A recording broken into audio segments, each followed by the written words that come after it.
From the Queen City studio. Oh my God! With the Deacon live. Right now. Ready? Yes.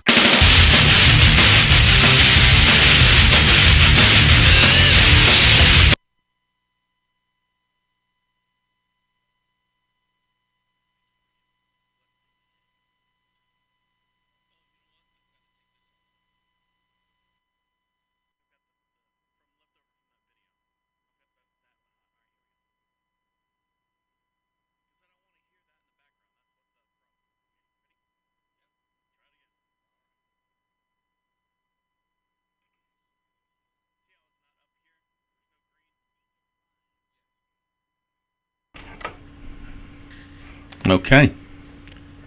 Welcome back. You're listening to Deacon Live right here on Prophet Radio. My name is the Deacon. Over to my far right-hand side is Teacher-man. Yes, I'm back. I'm so glad to be back. I mean, I don't know if I'm going to have to stand up and dance for the rest of the day or what.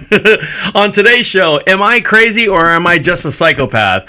Don't eat that. That's good for you. I mean, that's bad for you. Don't eat that. It is good for you or bad for you. And say hello to the hot pepper boy. Hot Pepper Powder Boy, which is a story we're going to get into. Very interesting story we'll get into later on in the program. Teacher-man, you made it back. Yes, I did. Happily, I might say. Very good. Very good. Yeah. Before we continue, don't forget we are live in the Queen City studio located in downtown Charlotte, North Carolina. Give us a call at the station at 407-448-8800. Text us live at any time at 407-448-8800. And make sure you email me for your free swag. Teacher-man, you handed out a bunch of 1K run stickers. I handed out some white ones, the 1K ones, and Right. I also handed out some orange ones. Well, very good. And everyone was receptive to you? Yes, they were. Very good. As long as I didn't stick them on their cars, they were fine. Right. They wanted to pick where they went. Well, yeah. So make sure you email me at the station at Deacon at prophetradio.com. So first thing when I picked Teacher-man up from the airport in downtown Charlotte, North Carolina, the first thing out of his mouth was, "How are the numbers?" And you know what? Pretty close to it. He's right. Yeah. And so I'm going to go over it. We're going to do you know what? Hold on. I got to forget this is what I have to do for this. What was the first? Oh, I don't want that one. There we go. All right, these are our numbers, our newest number, our newest stats. And right now in the world, I can do top and bottom, but of course North America. But I just want to bring up some new countries that we're in. Egypt has taken the ball and run with it. No kidding. Yes, Egypt, and also we are now, of course, Russian Federation still right there, United Kingdom, and Ireland. We picked up some listeners in Ireland, some downloaders. So, hey, welcome from Ireland. Welcome. And you know what? I'll come over and have a warm beer with you. Sure. But I wanted to ask, not you, but I wanted to ask, how's Florida doing? Well, if you go down to the United States, I'm going to give you the top three and bottom three.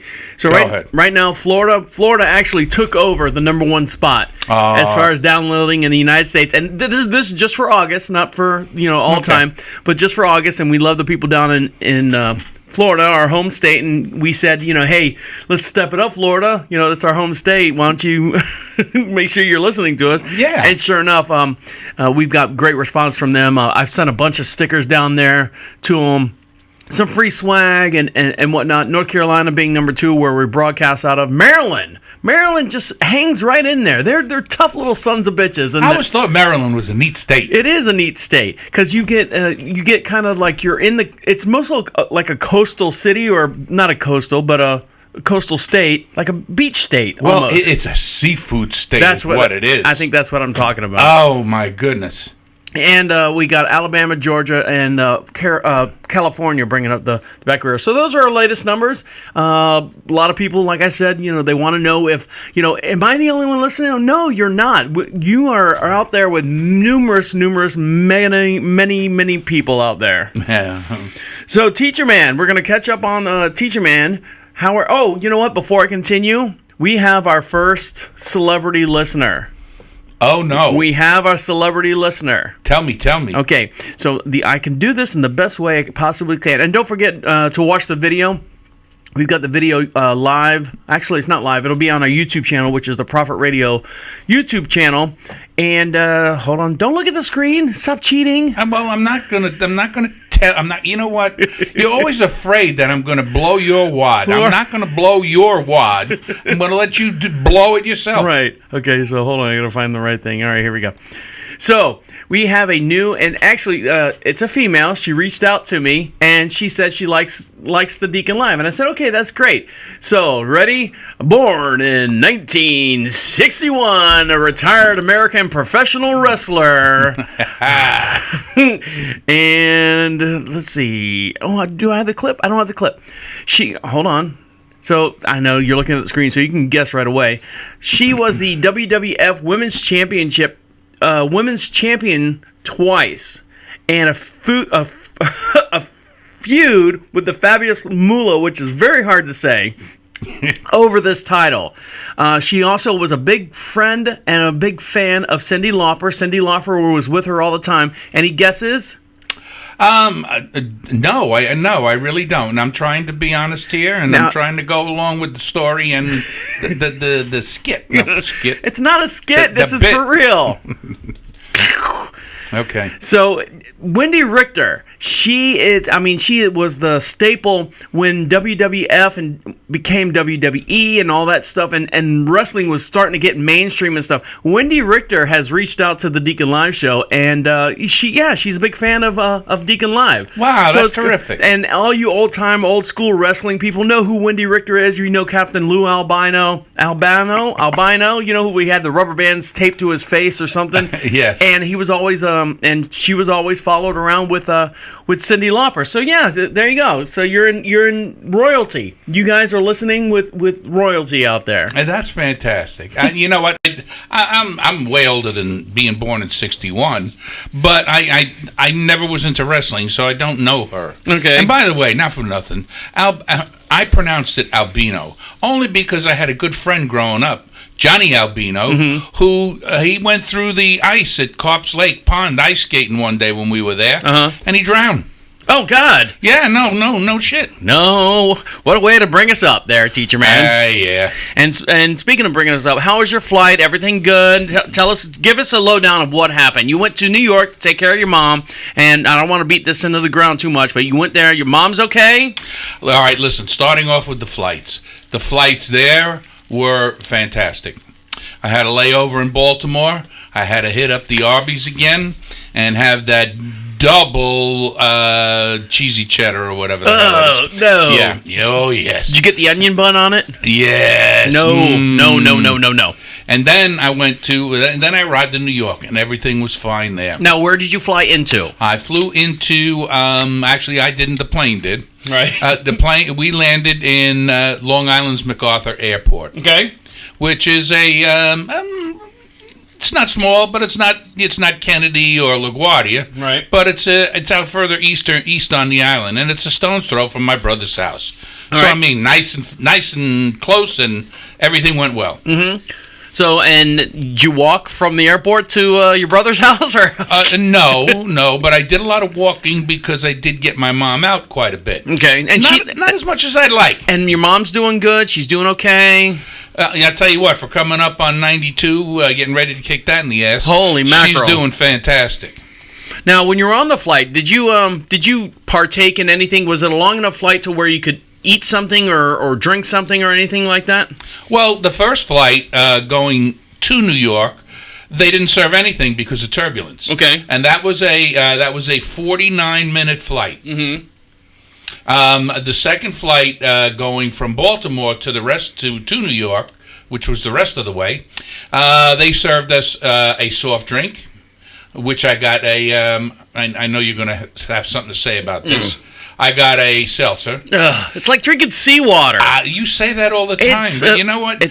You must put salt in your seltzer. No, it literally, like if I ever get a mouth, like when I'm out there, and I hate the ocean anyways. I know, Florida boy hates the ocean, blah blah blah, shocker. But if I get like a little bit of salt water in my mouth, I just go, ugh. And when I drink seltzer water, no matter what flavor it is, I mean, I literally would take orange juice, put seltzer water in it, and it tastes like seawater got into my seltzer water. Ruins you. Got into my orange juice, yeah. No.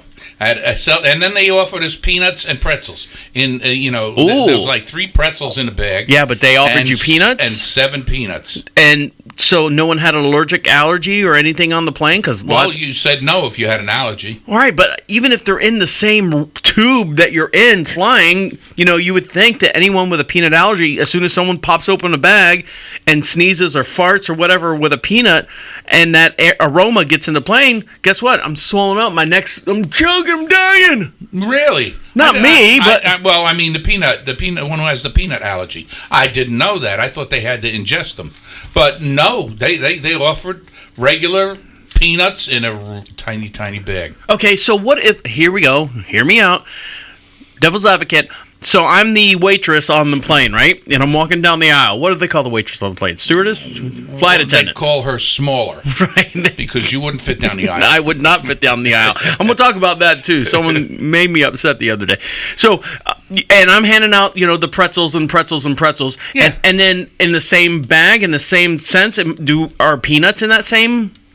Well, they're not loose. I mean, I know they're not loose, but I mean, no, they're not. No, there's a big plastic bag of pretzels, and there's a big plastic bag of peanuts. Separate. Individual. Okay. Separate. Okay. Yes. And is it one person doing peanuts and pretzels? 'Cause I'm really concerned about this. Yeah. You ever bought like a bag of Halloween candy, and you open? I mean, it's got the variety of whatnot, and you open it, and for whatever reason, there's like a loose Tootsie Roll at the bottom of the bag. One is open. Yeah, you wonder how that got in there. And there's millions and millions of bags of these little, half ounce or whatever ounce of peanut bags. One could have gotten loose, and guess what? See you later, little Susie. You're not going to see Grandma because your face is swollen and your air throats. No, because I'd take her EpiPen out of her underwear and give her a shot. Why is it in her underwear? Well, she kept it warm there, so it didn't feel like a cold shot. It was a hot shot. You ever been on a plane where you've tasted something or had like a meal or anything? Have you ever been on a flight where you've actually had a meal? Now, I know that they're going by the wayside, but have you ever been on a flight where you had a meal?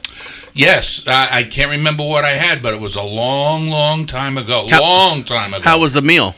The meal was, airplane food, right? Right. And that's how airplane food got its name. Well, believe it or not, studies have shown that when you get up to a higher altitude, your taste, you lose 30% of your taste buds. Uh-oh, I'm in deep shit. Why? Because I've lost 30 on the ground. So they said the atmospheric pressure is about 3. What's it saying? Hold on. A hypothetical experiment. If you place on a scale in a vacuum chamber and compare the weight of a filled balloon and one of an empty one, you would see that the air has mass. So when you take the air out of the cockpit and stuff, you lose what you need to taste. Do you have your phone up here? You do, don't you? I just heard it. Give me that thing. No, I'm going to shut it off. Give me it. I'm going to put it in airplane mode. Yeah, speaking of airplane mode, you put your phone in airplane mode. So I'm going to throw it out the window. So the reason why it kind of makes sense. Like if you have a cold and you can't get enough oxygen to, you ever seen like taste testers and they take like a spoonful of something, they put it in their mouth and they go like this, and they try to get as much oxygen as they can to that so they can taste it properly. It's the same thing with the airplane. When you're up in the air, It's a vacuum. It's a tube. They've taken a lot of the... Anyway, so that's why food tastes bad in the airplane. So, and I want to add on this, and we're going to go to break here in just 1 second. I want to add on this. Videos are getting crazier with everyone flying and taking planes and stuff where they're... people are getting wasted, and causing a scene. What's her name? That saying, I just saw it on the news. I just pulled it up the other day. She saying Redneck Girl, country singer, she was out of control. But I think alcohol would be the same thing because they serve drinks on a plane. And I wonder if the altitude has any effect on how the alcohol affects you. Well, processes in the system. Yeah, they always say, don't drink alcohol on a hot day or don't climb high altitudes because it would, you thin blow it anyway. So right. There you go. So Teacher-man's back. Everyone missed him. Everyone loved him. And yeah, but our numbers are still growing. Leaps and bounds, and country by country, numerous countries by numerous countries. So happy to hear that. Yeah. Give us a call here at the station at 407-448-8800. Text us live at any time at 407-448-8800. Don't forget to email me, deacon@profitradio.com. We'll get you some free swag, and you can be paired up with all these other people that have gotten free swag. You're listening to Deacon Live right here on Profit Radio. Stick around. I'll be right back.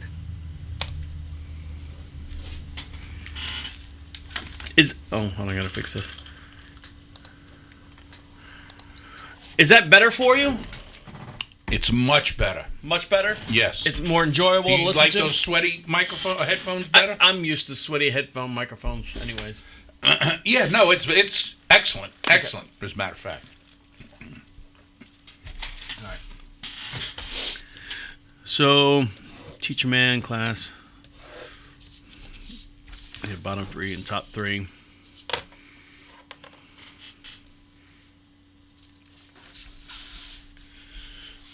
All right. I'll be right back. Okay. Don't steal anything.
Who are you hollering at?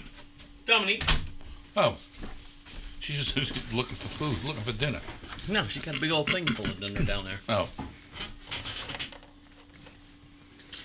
All right, I'm gonna come back with the beer foamer.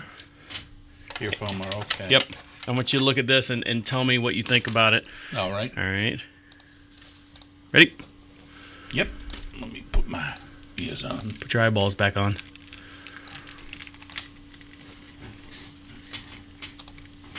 Welcome back. You're listening to Deacon Live right here on Proper Radio. My name is Deacon over on my far right-hand side, all the way back from New York, Long Island, New York. Is that where you went? Long Island, New York. Hello, hello. Is Teacher-man. He flew around the whole great, our beautiful country of ours.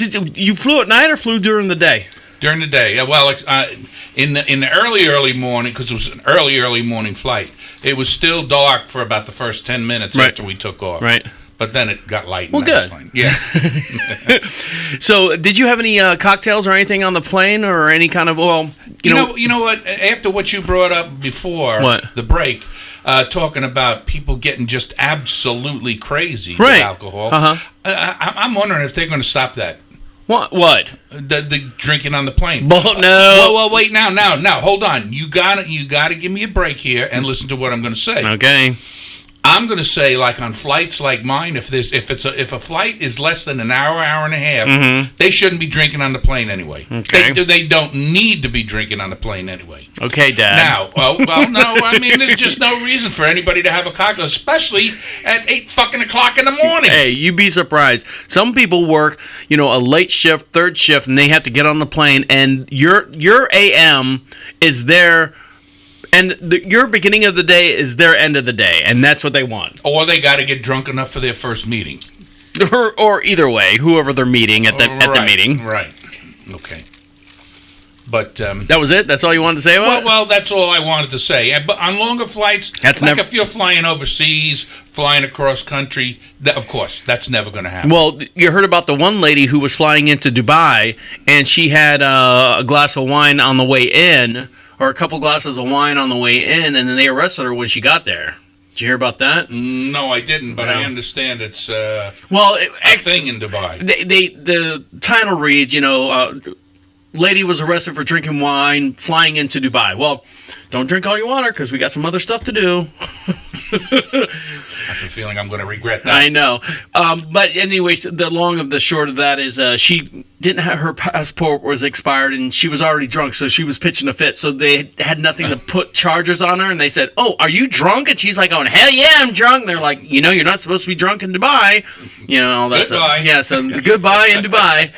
So one thing, Teacher-man, I'm a beer drinker. I drink beer. I can't stand liquor. If I drink it, I don't do shots. I don't do any of that stuff because I don't know the balance of. I know what's in a beer. I know the alcohol percentage of beer. Okay, right, understand? Okay. So I know if I drink, 6 of this or 12 of these or a case of this, I know exactly how it's going to affect me. When you start doing mixed drinks and you get the long pours, I don't know long pours, and if they don't have top shelf and bottom shelf, I don't know the percentage.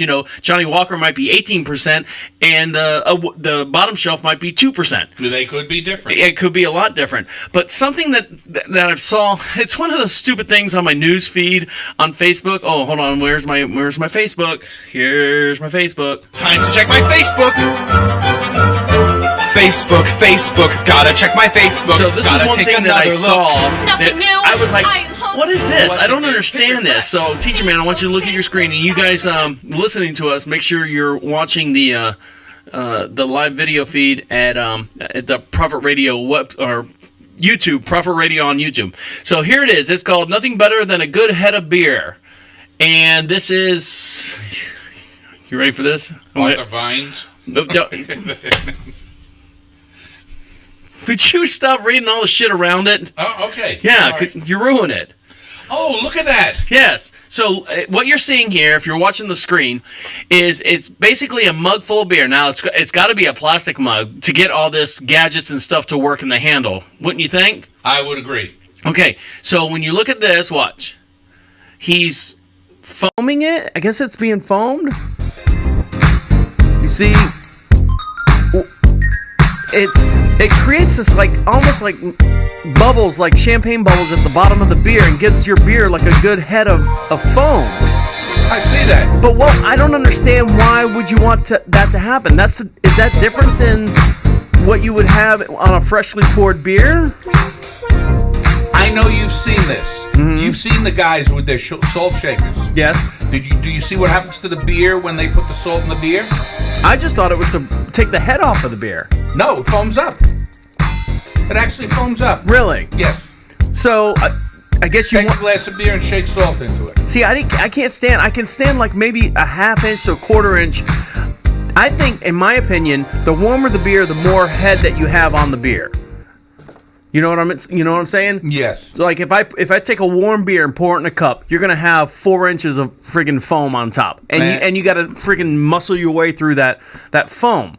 But a nice ice cold beer, I would think, in my opinion, when I drink beer, like if I go to Hooters or something like that, or Kerr's Wing House, sponsored, thank you. You would have a nice ice cold beer would have absolutely no head on top of it. Maybe a couple foam bubbles, and you look at that and you're like going, that's a full beer. I'm not getting cheated. Yeah. But that beer is ice cold. Yes, I agree. I agree because I remember back years ago, and I remember going into I'm not going to say this to denigrate my father, but I would go into bars with my father because one of the places that we got our pizzas from was in a bar. And he wasn't drinking. And sometimes I would always watch the bartender. It always amazed me. But the bartender would grab these big, high Pilsner glasses that was shaped like an ice cream cone. And he would pour the beer into that, and the head would be half of that glass. And nobody complained. And they would sit there, and by the time that head came down, he had a half a glass of beer. So your point's well taken. Yeah, but I don't know why you would. Let's say you're drinking the video that shows it. You're drinking the beer, and all of a sudden, halfway through a couple sips, you pump that thing, and it has all these almost like champagne bubbles that come up from the bottom and give you another head of beer, and then you drink it again. I don't understand what. People want that. Well, nowadays people are stupid sometimes. they want a little. Now they don't want a half a head of beer on a glass. Right. They want maybe a quarter to a half an inch. I'm talking about halfway through. Okay, let's say you get a brand new beer poured into a glass. Bam. All right, like at Hooters, the cold ones I get at Kerr's Wing House, and I'm like take 2 or 3 sips, and I'm about 2 inches from the top. Now do I hit the button to get the head up on top? Not if you don't want it. I don't want it. Well, then don't hit the button. It just slows me down. And drinking games piss me off. They slow me down. It gives you more gas. It gives me gas. And speaking of the people that are being stupid, you know what someone said to me the other day? I was so mad. Oh, they really must have pissed you off. I was so mad because I work hard. I try to, as I'm drinking, my show beer over here. I try to, and I watch my diet. And you heard the stories about me taking my blood pressure and stuff. I had someone say to me the other day. You ready for this? Okay. They said to me, I forget the conversation. It was a back and forth conversation. It was just a simple conversation, in passing and whatnot. It was actually a colleague that works here at the station. Excuse me. And okay. And he said, blah blah blah, and well, that'd be fine if you weren't a middle-aged, overweight male. And I go, what? I kind of went, I'm not overweight. And he kind of looked at me, and I'm looking at him because he's a big fat fuck. Well, he's not a big fat fuck. He's saying you belong to the club. Yeah, but I mean, he's sitting there, and I don't want to, because he's probably still in the building, so I don't want to. I'm gonna have to tone it down. Yeah, the speakers downstairs are working in the sales department. What did he say about me? What did he say? That son of a bitch, Deacon, fucking with me. But I'm looking at him. Now, granted, he's got his own personal issues with diabetes and blood pressure and stuff, and I actually confided in him, saying, hey, I know you're on blood pressure medicine, or you're trying to, lose weight and stuff. He's not a big guy. I mean, I say he's not a big guy. He's not a big fat guy, but he's, normal broad shoulders. He's just got like that dad belly. Yeah.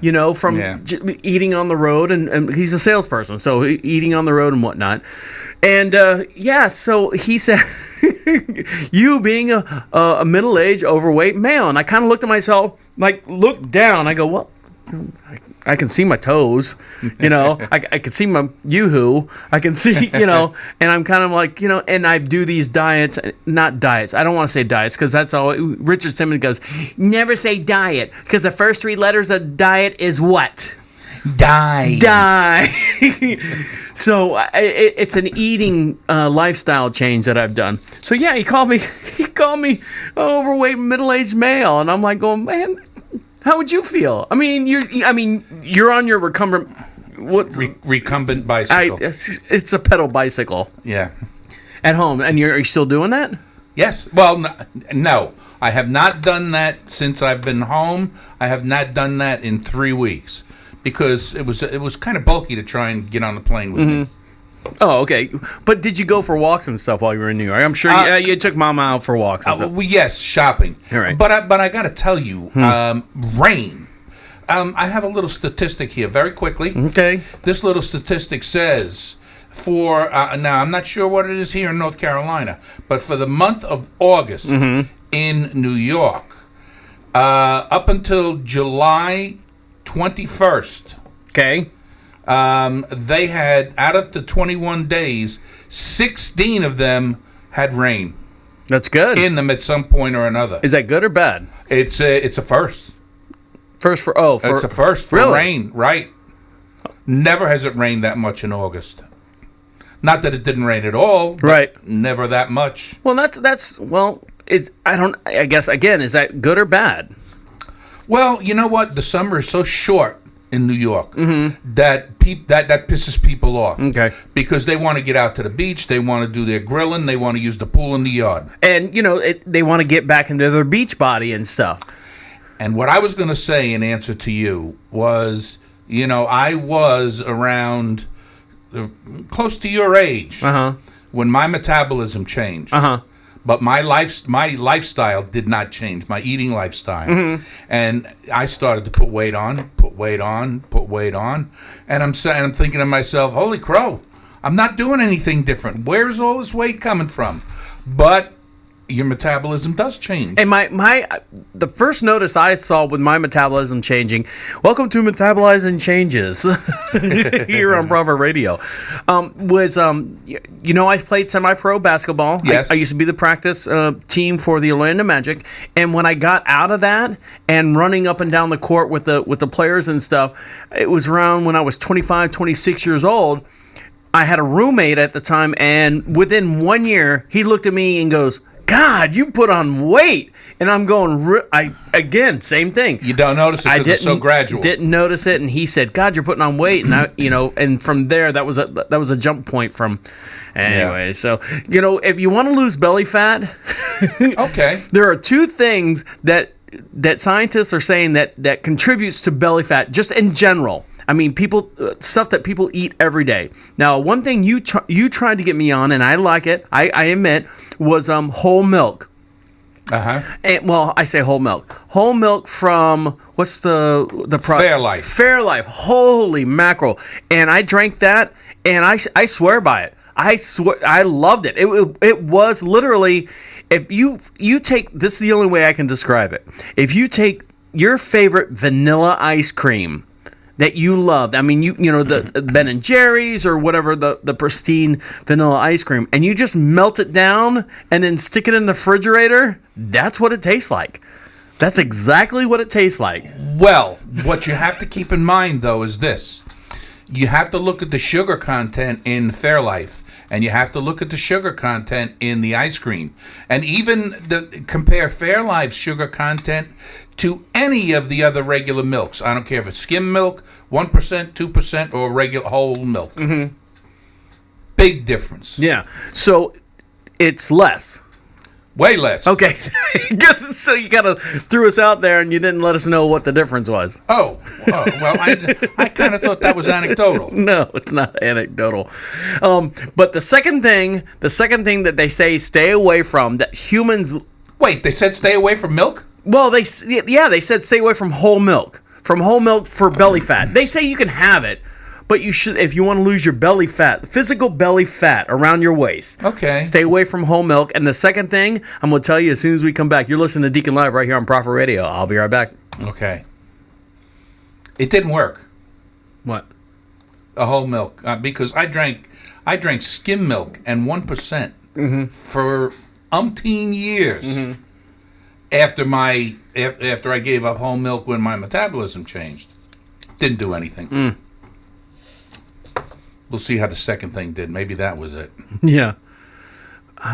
For some reason, these clips aren't... My links aren't showing up.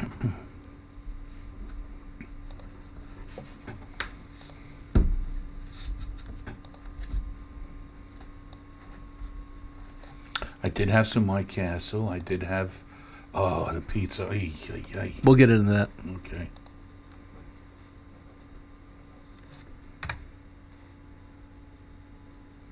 I did have some Carvel. Oh, the ice cream? Yeah. Okay. Once. Okay, coming back. You ready? Yep. Here we go.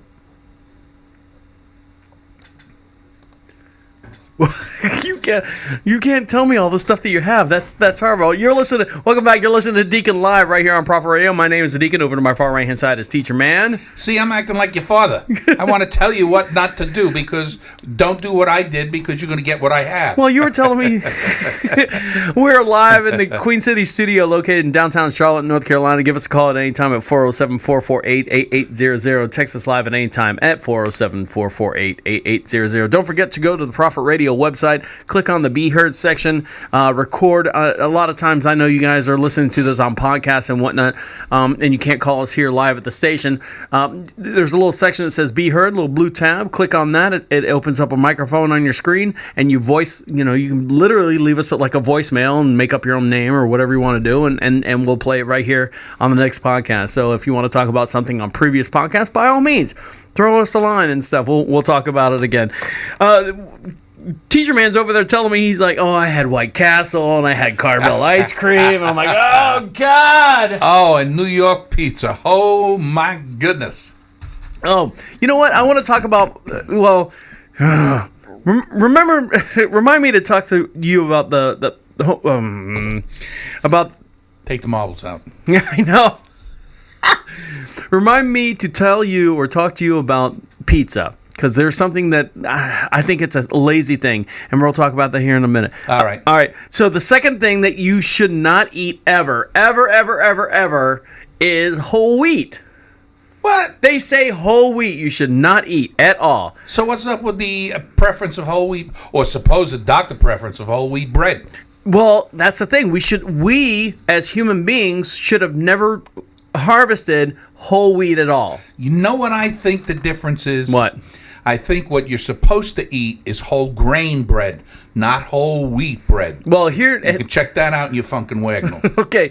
The funny part is, in the same website that I got the article about the 2 things that you're not supposed to eat, in the same, like 3 tiers down, has the top 10 healthiest breads that you can eat. Is that for real? It is for real. Like, and it says whole wheat and whole grain. Yeah. So here we go. The number, let's see. So in the same exact news feed that said these 2 things are bad, whole wheat and milk. In 3 tiers down, the next story is, hey, guess what are the 10 best, healthiest breads and pastas you can eat? When they just told us 2 articles ago not to eat pasta or any kind of whole greens and stuff. So what am I supposed to believe? Is it good? Is it bad? Am I supposed to eat eggs? Am I supposed to only eat the whites? Only the yellows? Or the yellows and the whites? And now it's just it depends on who's doing the study and what you're eating and what you're doing. Yes, I agree with you 100%.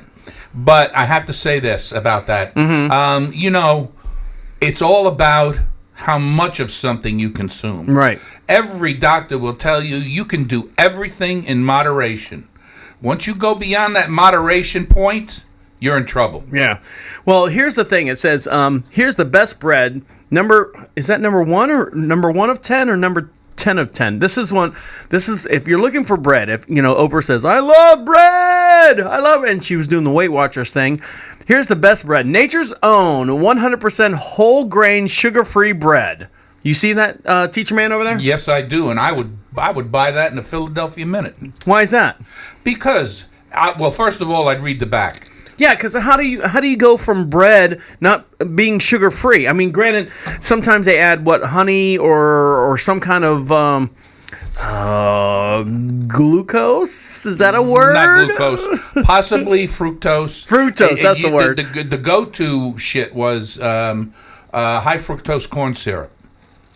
Would take the place of sugar. We're talking about. It's the same damn thing. It is the same damn thing. So here you go. There's the number 10 and then Be Free. That must be number 2 because it's half eaten. Yeah. Well, Be Free, and it says gluten-free bread, seeded sandwich loaf. That sounds good. Special case cereal. Is that a yay or a nay? For what? For me to eat? No, for anybody to eat. Even though they're saying that's good for you or not. No, this is all good for you. Oh, okay. This is all the stuff. There's your Fairlife ultra filtered milk. Yes. All right. Organic kashi for all the hippies out there that eat all that stuff that you're familiar with the kashi products. Yes. Gavin's granola, Gavin Is that the guy from Bush, the lead singer of Bush? No, Gavin was. He was a television star. All right. Well, he's got his own. Gavin McLeod. He's got his own nuts. Millville Protein Dark and Chocolate Oats. McDougal's, which sounds like a made-up company. Maker. Barilla. I've eaten that. We eat that all the time. Barilla whole grain spaghetti. More than one person on our team uses this whole grain spaghetti on a regular rotation because it's just that good. It cooks quickly, pairs nicely with everything, and a classic bolognese. You can bolognese. Yep. That's right. You can't tell the difference. Yeah, that's a really good pasta. Some of this stuff I'm not sure if I've seen it before. This is what Royal Quinoa Andine Dream. There you go. There's another product. So there you go. And Andean. That's from the Indian mountains. Oh, all right. Well, I'll take your word on that. So there you go. So there you go. I mean, if you want to eat breads and stuff, there's your top 10 list. If you want to eat breads, sugar-free, fat-free, double filter, ultra, Fairlife, and whatnot. Some bread is good. Some is No. I just changed it. Oh, I changed it. well, and we were talking about. This one gentleman, one of the salespeople, called me a middle-aged, overweight male, and I got upset. So, He could have called you a fat bastard. well, An old fat bastard. I would have been upset about the old part more than the fat bastard part.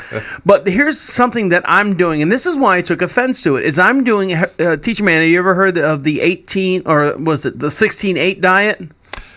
No. Fill me and us in. And Phyllis. She never returned my phone calls. Yeah. All right, so the 18-8 or 16-8 is what my doctor, rent-a-doctor, told me that I should start doing. And what it does, and I've read studies and whatnot, it's a fasting. It's intermittent fasting. And what that does is it makes your body use every last ounce of energy and food for as much as you can, and before you start introducing more food for that day. Okay, let me ask you this then. Sure. Out of that 16-8, where are you supposed to... Now, first of all, what does the 16... I'm assuming it's hours. Yeah, 16 hours, 16 8 hours and 8 hours out of the 24-hour day. Correct. Where do you place the 16 hours, or do you break that 16 hours up? Yep. No, it's 16 hours 16 straight. hours straight. Straight. And where do you put that? Now, you can put it wherever you want. Like if you, for example, and you know what, I can get into a whole bunch of, I can talk over my tongue 15 times. I got a little video here for all you guys watching on the YouTube channel. I got a little video here, and he's going to tell us. Before he tells us, 16-8. Does that mean you sleep 8 hours every night? You're fasting every night. Mm-hmm. And you get up in the morning and you breakfast. Breakfast. No. I can't see the difference. I don't know Go what ahead. that means. Let's see if This is Mr. boy Wonderful. Edward Here we D, go. and today we're going to talk about the 16-8 intermittent fasting efficiency explained. Now I'm going to talk about some of the benefits that come with 16-8, but I'm also going to touch on things you can do to increase the efficiency if you're only utilizing the 16-8 method. Stay tuned.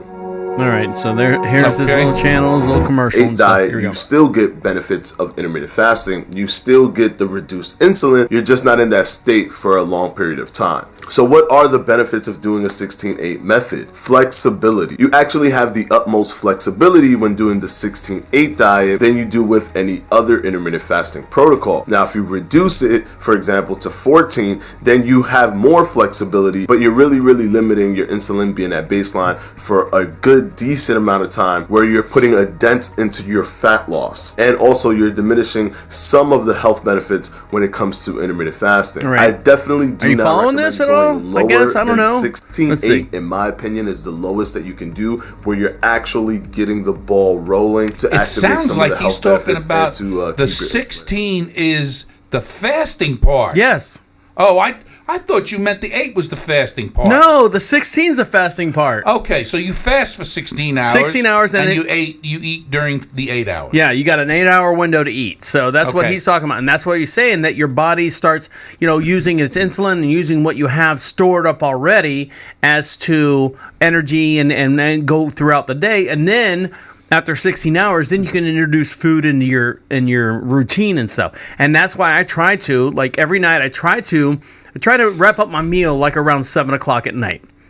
Eat my stuff, and then I do my Have your chores. snack and whatever, and boom. Yep, 7 o'clock. I cut it off 7:30 at the latest, and then that way, 16 hours from that, I know the math is going to be bad, but just because of my schedule and whatnot, you heard me talk about last week. Hey, I was getting ready to go into a sales meeting, and it was 10:15, and I wasn't allowed to eat till 11 o'clock, but I knew the meeting was going to be over an hour. I had to eat something right then and there. So that's the 16-8, and what it does is it gets your body to burn what it has already stored up.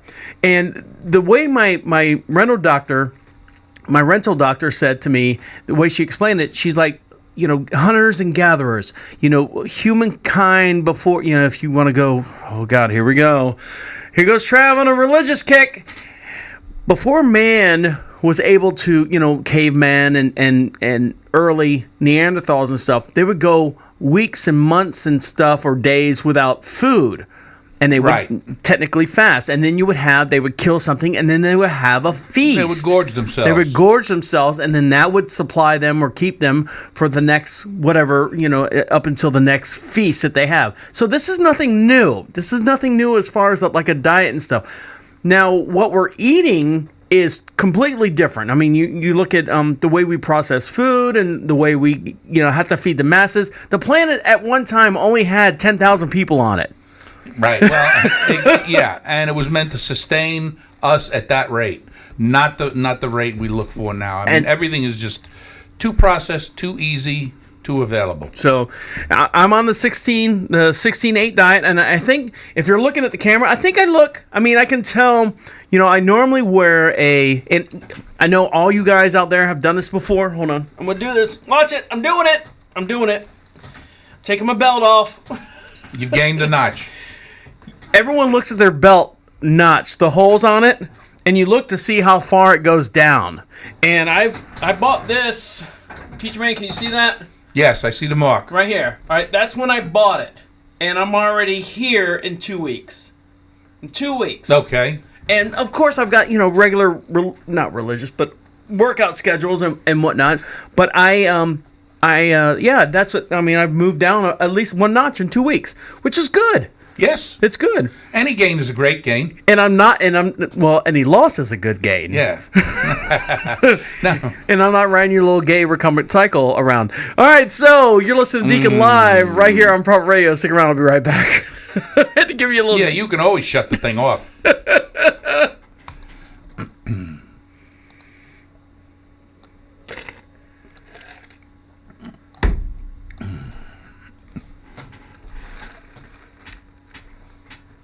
We better get to this pepper powder soon. Why? Well, I'm running out of water, and I'm going to get into the soda. All right, where are we at? All right, we can do the pepper. Well, let's do a small segment. Go ahead. And then I got to tease the pepper because I want to read the email and stuff. All right. Okay. You want some more water or something? No, I'm good. You sure? Yeah. Why don't you fucking complaining about shit? It's because I'm just a general complainer.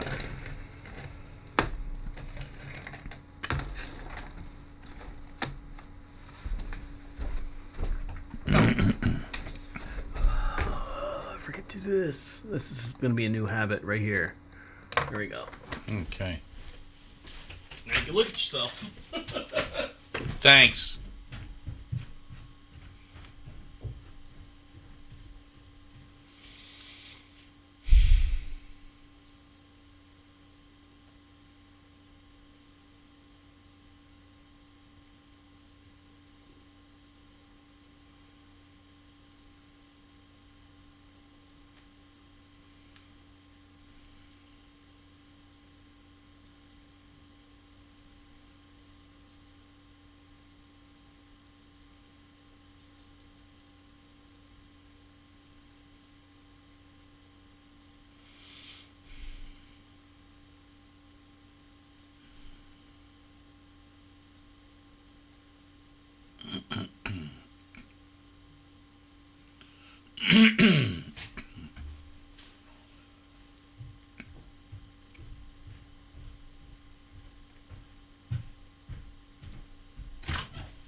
Yep.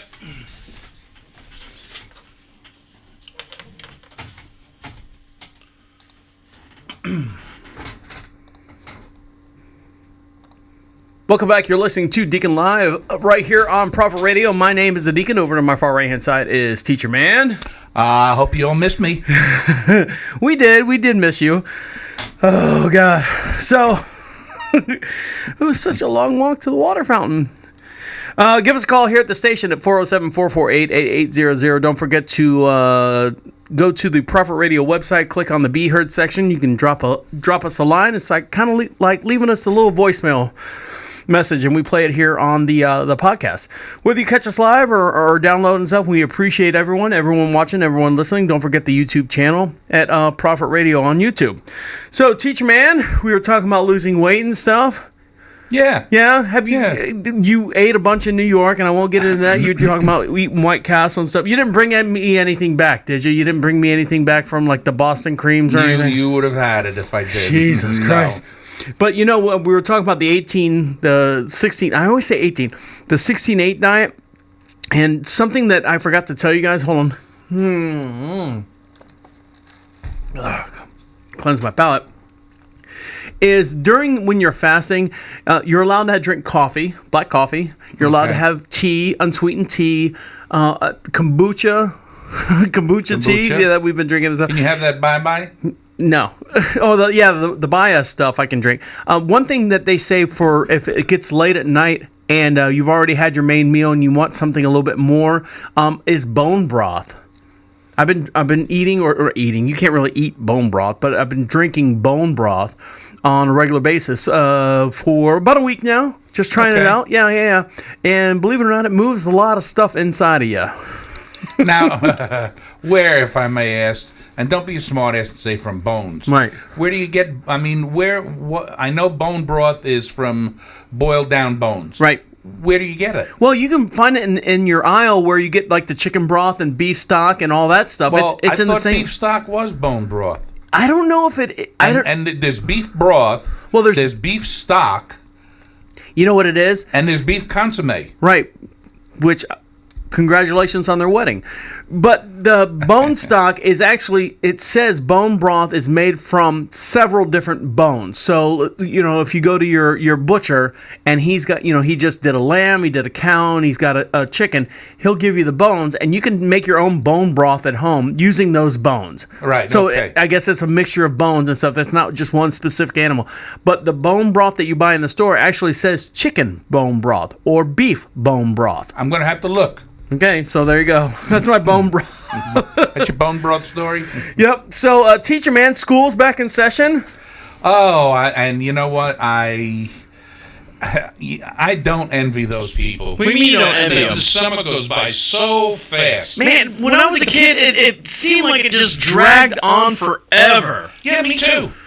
When you were a kid? No, not the summer. Yeah, the summer just dragged. dragged. I blinked and it was by. No, well, as an adult or as a child? As a child. Okay, as a child, man, it just seemed to drag on. Like, because I guess as a child, and they said something the other day, another article I was reading was, why does life seem that it speeds up the older that you get? Because if you look at it in perspective, when you're a child, you've only lived, let's say, 6 years. Nothing to compare it to. There's nothing to compare it to. So, like, a day compared to being alive for 6 years, because you only remember at least the last 3 years to a certain point, as to being a teenager, a month is a long period of time. As to now, an hour for us is a long period of time.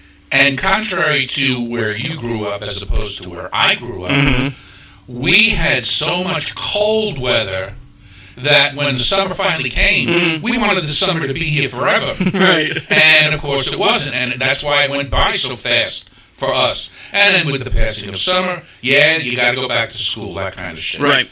But, you had so much warm weather. Living in Florida. Right? Living in Florida, yeah, we had my whole entire summer literally was a summer. Yeah. But so was the rest of the year was a summer. So during my summer, parents try to keep their kids busy, try to keep their kids active, especially if they're under a certain age. Like in junior high or middle school, what they call it now in elementary school, they send them to camp, they send them to daycare, they send them to whatever. When you get into the high school level, they're usually in like sports. There's always basketball practice or baseball practice or whatever. And you're driving. And you're driving. Well, yeah, when you get to a certain age, of course, you're driving. And I came across, hold on. Well, you know what? I agree with you. But I never had to worry about my parents providing something for me to do. We, as a bunch of neighborhood kids, we always found something to do. Now, was it always the best thing in the world? Right. No, we did things that we shouldn't have done. Right. But we always found our own fun. We had handball tournaments. We played baseball. Like sandlot. Stickball we played. Did I say handball? I said handball. Yeah. And we did our own tournaments. That kind of thing. Plus, I was a surfing fool. Yeah, I remember you saying surfing fool. Yeah, Teacher-man surfing fool. Yeah. Well, I got an email the other. Actually, I got a package in the mail the other day, and I want you to read this right here. Teacher-man, put your eyeballs in. I'm going to show it here on the camera. Make sure. Hold on. Let me get the video up here. I want you to see this. Is this from a listener? This is from one of our listeners, and it says it's a little small container. I think it's maybe, I don't know. Is that an ounce? Is that less than an ounce? What is that?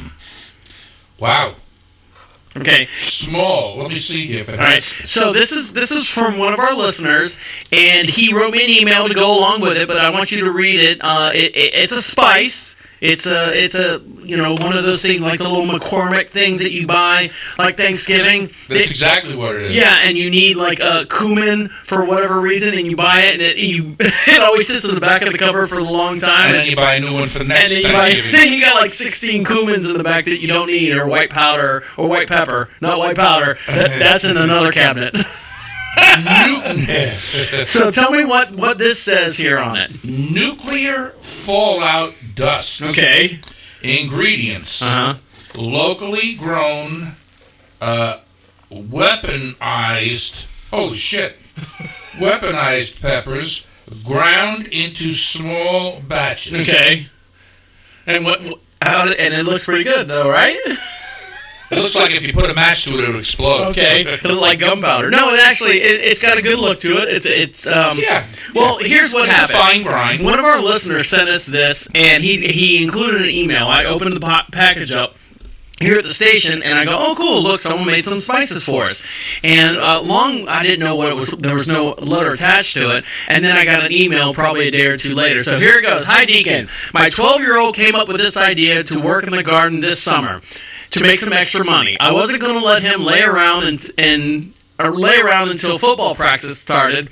Turns out he was doing pepper plants. He grew all these pepper plants. That was his summer task, his summer interest that you have.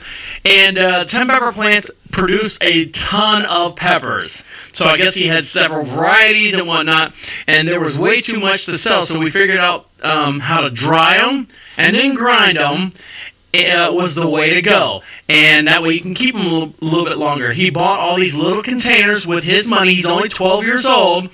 He bought all these containers, and they put them in a dehydrator. And we found out really fast that cooking process needed to be out of the house because we were sleeping in it. I'm sure it probably stunk in there. Oh, man. Now, Teacher-man, you come over to the house when I've done my homemade boiled peanuts. Yes. And as much as my homemade boiled peanuts, world famous, by the way, how delicious they are, they stink. They will stink. It's like the house smells like muddy water all day. And it kind of makes your eyes water. It does. So it was habanero, jalapeno mostly, and some other stuff tossed in there to make it turn out pretty nice. They grinded them, and everyone's eyes were watering, and everyone must have gloves on. That was a staple of these guys making this homemade. That's a lot of stuff. A lot of preparation. A lot of prep and a lot of hassle to go through this thing. Well, let me tell you why. I mean, touch that stuff for a while without gloves, right, and then go take a piss. Okay. I'm not doing that. I'm not even rubbing my eyeballs. Your pectoral felt like somebody rubbed it with Bengay. And I don't know. Have you been? Yeah. Gay? Yeah. He made his money back on the container investment and then had a lot of fun making the labels. He wanted to put gluten-free on there as a joke. But the writing would have been too small that you couldn't have seen it on the little labels and stuff. So, Teacher-man, if you're watching the video here, we have a new camera. It's called the Bullet Cam. And, Teacher-man, I want you are going to, I've tasted it. I have tasted it. Okay. I have tasted it, and I want you to taste it. All right, well, so what should I do? Kind of lick my finger and do it? I would lick, hold on. I would lick your finger and put a little dabble on it. All right, there goes the finger. Yay? Yep, that looks good. Yep. Here we go. In just a little bit. Okay. Here we go. Holy shit. Yeah? Holy shit. Yeah? That's hot. That's hot. I told ya. Oh. Oh, down go the glasses. I'm going to be sweating here in a minute. Well. And it's just habaneros and he said he jalapenos. Yeah, and put some other stuff in there with it. Yeah, I'd like to know what that other stuff was. Scotch bonnets, maybe, or I got to remember to keep that finger away from my eyes. So there you go. Success? No success? Yes. Yeah? Yes, you could put some of that in your boiled peanuts. Are you sure? Or maybe not. I'll take a sip. Hold on, I'm gonna put it on the bullet camera if you're watching the website here at Private Radio on YouTube. Hold on, you see my little light here. I'm gonna put this little light right here, and you can see it somewhere. Here you go. You okay? Oui. Yeah. I'm trying to put it on there. There, that's probably a better picture there. So I know it kind of creeps up on you. It kind of creeps up. Yeah, folks. Yeah. So how about that? You know, the kid took some initiative. He wanted, grew his own peppers and whatnot, and created this jalapeno, this hot pepper powder. And you know what? I think the kid did a wonderful job. Yeah. I think he was on the right track, and he's on the track for something good. Because I can see a lot of recipes that this would be good with, but you can't have a 3-year-old putting it on food because you have to be aware of what you're doing and how much you're putting on. Well, the one thing that I said that it was missing, in my own opinion, I said it was missing like sugar or salt or some kind of, needs something where, when you take something like a McCormick's and you look it on your hand, you taste something, you can eat that by itself. This, you actually, you okay over there? I don't know. Sweating. Oh. But it's not that bad, is it? No. All right. Well, I can take it. Yeah, you could take it. But you actually add it to the father actually called me and said, hey, you can add it to your chili or something else. See, if you added it to chili or to your and you wanted to Diablo-ize your spaghetti sauce, right, and make it fra Diablo, you could put that in because tomatoes are naturally sweet. You wouldn't need the sugar, right?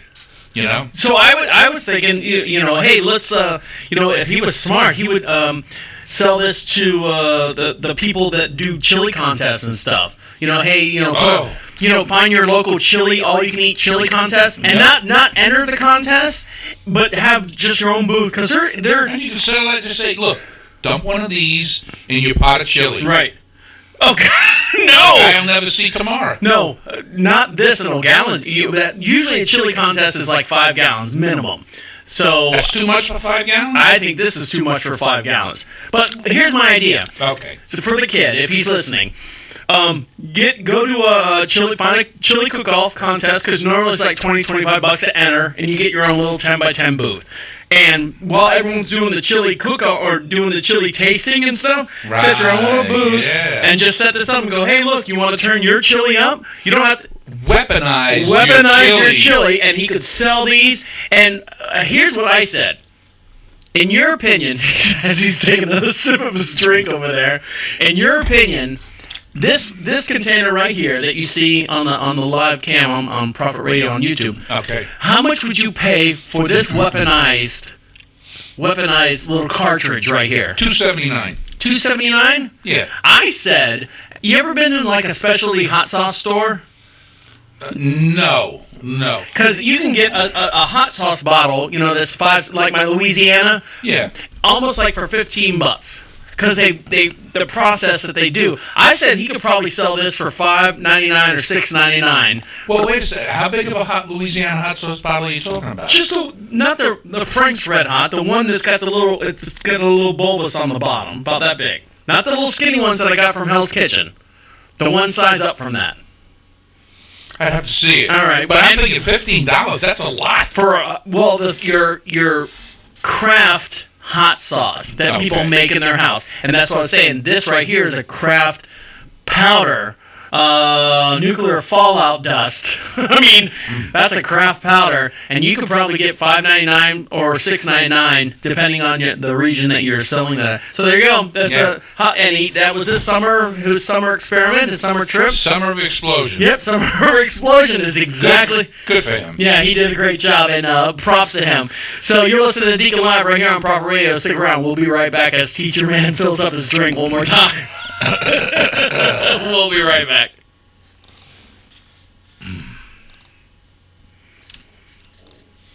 I just didn't want it to start making me cough. See, I made the mistake when I was doing it. I was like, all right, I was looking for the salt. I was looking for like I said, you take a McCormick's or whatever, and you put it in your hand, you look at it, and you're like, and I didn't see any salt. I didn't see any. So I was like I did it. Yeah. I mean, I literally went like this and went like this. And I didn't taste anything, and I was so worried about going and breathing the leaves and stuff into my lungs. Yeah. I would have been dead. And then all of a sudden, I was like... Bango, bango. Oh, man. Whoo! Ooh. That lasted for probably about 45 minutes, by the way. Oh, jeez. Louise. Yep. I'm going to make sure I'm going to put this in there. Not bad, though, right? For a little kid? No, not bad at all. 12 years old? 12 years old? No. What the hell was that? That's me. Oh. I got the phone hooked up to the system here. All right. All right. Now, the rest of the show is gravy. I got all that stuff out of the way. So I want to talk to you about... You know what you could put on my list for the end is my 50th reunion. Okay. Well, let's talk about that now then. You ready? Discover card. No, I don't want to talk about it. What about Discover card? Okay. Well, you want me to tell you now? No. Okay. No. Then ask me about it. Well, your top 10. Yeah, my top 10. Okay. What are you giving me? Discover card. I'm not giving you anything. Okay. You're giving me hell. Okay. All right, we're going to talk about opening a can correctly and lazy pizza burrito. I thought you were going to say breath. I keep doing that. What? Moving the mic closer. Is that good? Yeah, that's fine. Okay. All right. Here we go.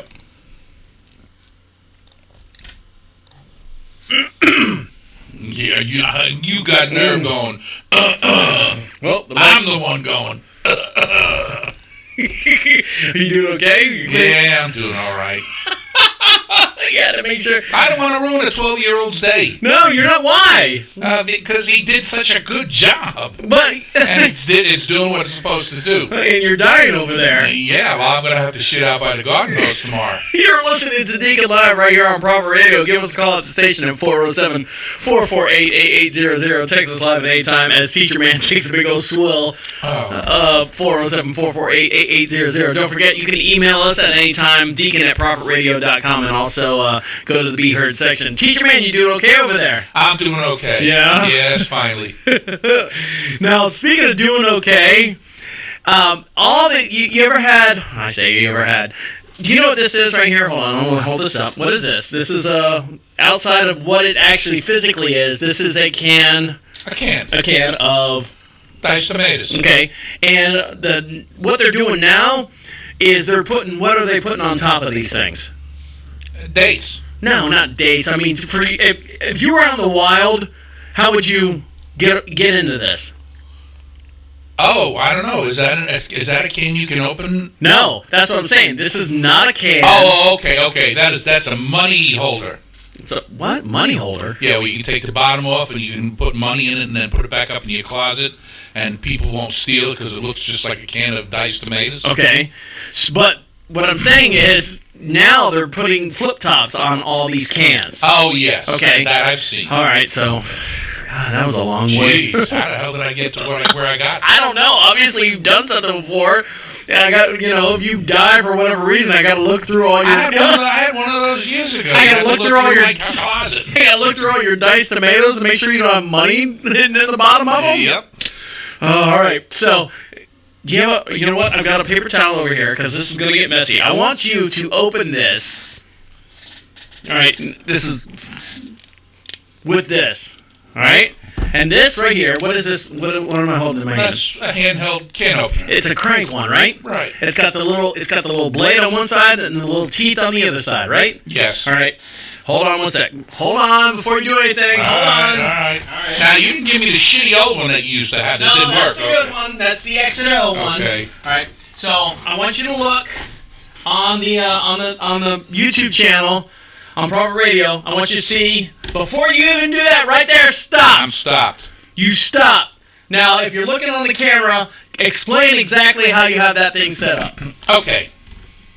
To go back a little bit, when you separate the two handles, there's two little wheels. Mm-hmm. One is a wheel that cranks around the can, got teeth on it. And the other wheel has teeth and a blade. The blade supposedly is cutting through the top of the tin can. It's actually pushing down. It's kind of like a pressure thing. Right. Okay. And it's pushing all of the bacteria-related stuff that's on the end of that blade into the can that we're going to be that we're not going to be eating tonight. So here's the newest thing that's been on Facebook. Okay. Is we've been cutting these cans wrong for the longest time. Since as long as I've been growing. All right, and you've been taught that way to cut it on the top and so. Yeah. Have you ever seen the one that looks about as big as my mouse right here, and you set it on top and it runs around the outside? It runs around the outside, and what does that do? It keeps you from dirtying the top. And it also almost makes a clean. It's not going to cut you. Exactly. Do me a favor. Take that same thing, that same tool that you have, turn it on its side. All right. All right. Now, Locked in. Now do it. You're locked in. You guys watching? Keep going. You might be turning the wrong way. No? No, not. You're not? You going around? He's going around. Yeah. Going around. Don't you dare get any of that on my keyboard. I can smell the tomatoes. Okay. He's going around. Going around. It's coming. He's coming. So there you go. I used to do this when I had muscles. Right. So, almost to the other side. Careful. Almost. Don't let it pop off. All right, now, explain to me why we were doing it the other way. That's how we were shown. What's that snot hanging down? It's probably the label. You probably cut the top of the label off. Oh, okay. So look at that. And here's your camera right here, by the way. Okay. Here's your camera. Tell me what you just discovered that you've been doing wrong for how long now? Yes, but this is sharp. But is it a better way to cut that? You're not pushing the schmutz down inside? Well, as long as there's no schmutz on the side of the can, you're not pushing any schmutz in. These are your fire roasted, huh? Yeah, those are my fire roasted. I can smell. Guess what? You're going to eat those tonight. When we get back to the house, I got a little Tupperware dish over here for you. But what I want you to do is I want you to see the can opener itself. Flip that back on its top there. Yep, there you go. There you go. It's a lid in itself. Give me the openers that you have. I want you to show you something. Give me the damn opener. God damn it! This right here, see that this little wig right here? This little wig is what actually sits on top that lets you allow you to make that cut around the edge. Now that one does, but Right. the old timey ones, Right. you could never do that with. But see, you've been cutting your cans wrong, and this is the new thing that's going to blow up Facebook. Believe me, your news feed and everything's going to be filled with the people showing you, oh, cut it this way. No, don't cut it this way. Cut it this way. I'm telling you right now, mark my words, this is going to be the new trend or whatever that you're going to see. People are going to argue the correct way to cut open a goddamn friggin' can that doesn't have the flip top anymore. Are you impressed? Are you shocked? Are you? Tell me how you're feeling right now. How I'm feeling right now is I have to be careful, very careful, because this is barbed. Right. I can if I ran my finger across that with any kind of pressure, Right. I would cut myself wide open. Outside of that, you should be adult anyways, opening these cans. Right. But if you were to dump that into a container, what happens the other way that you cut it? It kind of gets hung up in the lip. Well, hold on a second. Okay. Let's back up. All right. All right. This He's is not happy. He is not happy. Well, I blew his mind. Blew my mind. Because doing it the old way, look here. Doing it the old way, the cut goes inside this lip. Okay? So when I take the top off, the only thing that can cut me is the top of the can. Okay. Not this. Take the top of the can off. So that lip that you cut off, that lip on the actual can is not rigid. On the actual, not the lid, the can itself. On the can. Yeah. This is rigid. Okay. Yes. Both of them are because both of them were cut by the blade. Right. Anyways, what I'm getting at is this is going to be the new fad that's going to be on. Probably. People are going to argue both ways how to cut a Have can. that rag, please. All right, here you go. Thank you. Don't get the shit on the floor. This place will smell like an Italian restaurant or a whorehouse, one of the two. Okay. So there you go. I saw a video. Neat. Very nice. And I go, what the hell is this? Please tell me this is not the new fad. People are going to argue whether the blouse is blue or the blouse is white or whatever. Yeah. This is the new way. So I just figured I'd get a jump on it. So, and your opinion, is that good? Yes, my opinion is good about it. Yeah. So that's a good cut. And like I said, when you cut open a can and you pour everything out of it, that lip, if you do it the other way, kind of catches stuff, and you're always like doing the little rinse. I always do the rinse and pour it out. Yeah. That everything should slide out the can a little bit better. No. Yes, I believe you're All right. right. Well, there you go. And when you take this off, I forgot what the hell Take I was what going to say. The top. Okay. You see, when you take this is all fresh surface. That is fresh surface. It's all fresh surface. Yep. Which is a good thing. That is a good thing. Just don't run your hand on it. And why is it a good thing to have a fresh surface? Because there's no bacteria on a fresh surface. Okay. Now, you got to be careful with the side of the can. All right. And when you did it the other way, you had the lip of the can on top. That had rat feces and piss. That had everything on it. Yeah. And it was, not only that, there was another can standing on top of it. Right, and that had rat feces on the bottom. Yeah. So there you go. Rat feces. We have just saved, or Ratatouille. we probably just blew everyone's mind out there as far as how to cut a can and actually thinking about what's actually on the top of the lid of the can. Well, I remember at one time, a long time ago, Pepsi, all the canned products and stuff. I know Mythbusters did a thing on it where they were saying how much rats pee on cans as they're being stored. Yep. And they were looking for rat feces and stuff, and they found out it was almost nil. But still, I mean, people find fingers in Wendy's chili. People find dead mouses in beer cans and beer bottles and mice. What'd I say? Mouses. You might find those too. They might. Oh God! And speaking of something Jesus, Mary and Joseph. speaking of something else that's not right, but it's being right. This restaurant is making a killing on a pizza burrito. And you were talking about having pizza and stuff, and we're talking about opening up the can of my fire roasted diced tomatoes, which I make my own chili sauce. I know you do your own pizzas. I do my own pizzas out of that can right there. Guess what we're having tonight when we get home? Pizza. But there's a restaurant out there that's doing what they call a pizza burrito, and I'm in my own opinion, I'm claiming lazy Shenanigans. Lazy. So stick around. You're listening to Deacon Live right here on Proper Radio. I'll be right back. You're not drinking the pizza water, are you? No.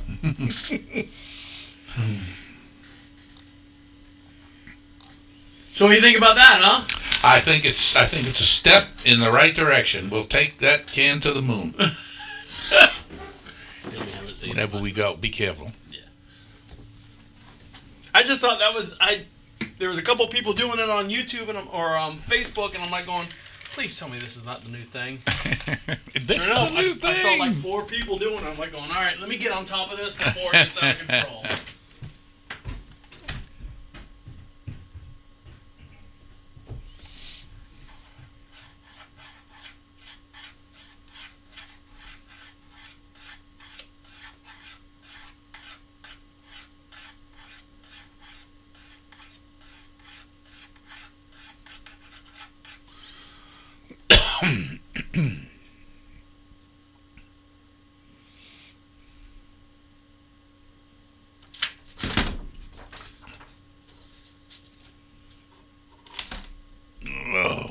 Okay.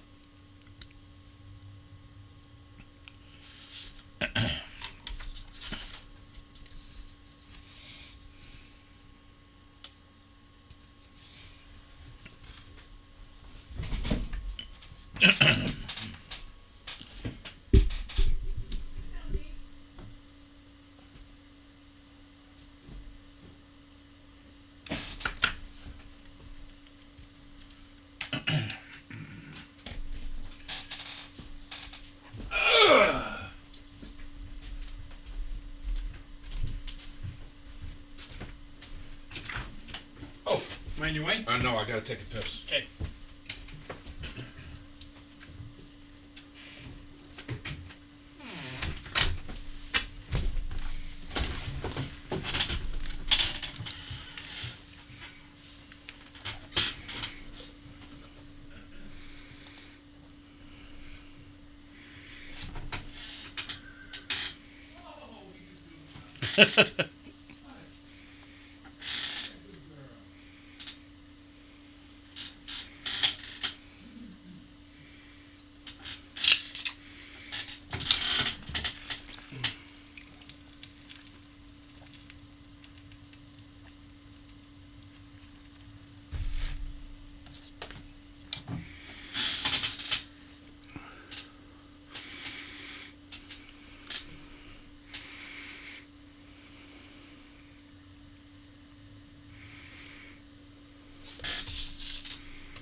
All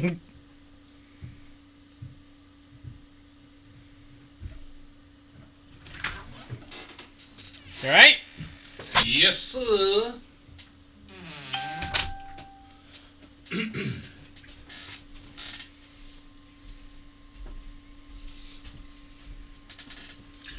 Okay. Ready? Hang on. Gotta get. I'm gonna take all these chairs outside and soak them in motor oil in the parking lot.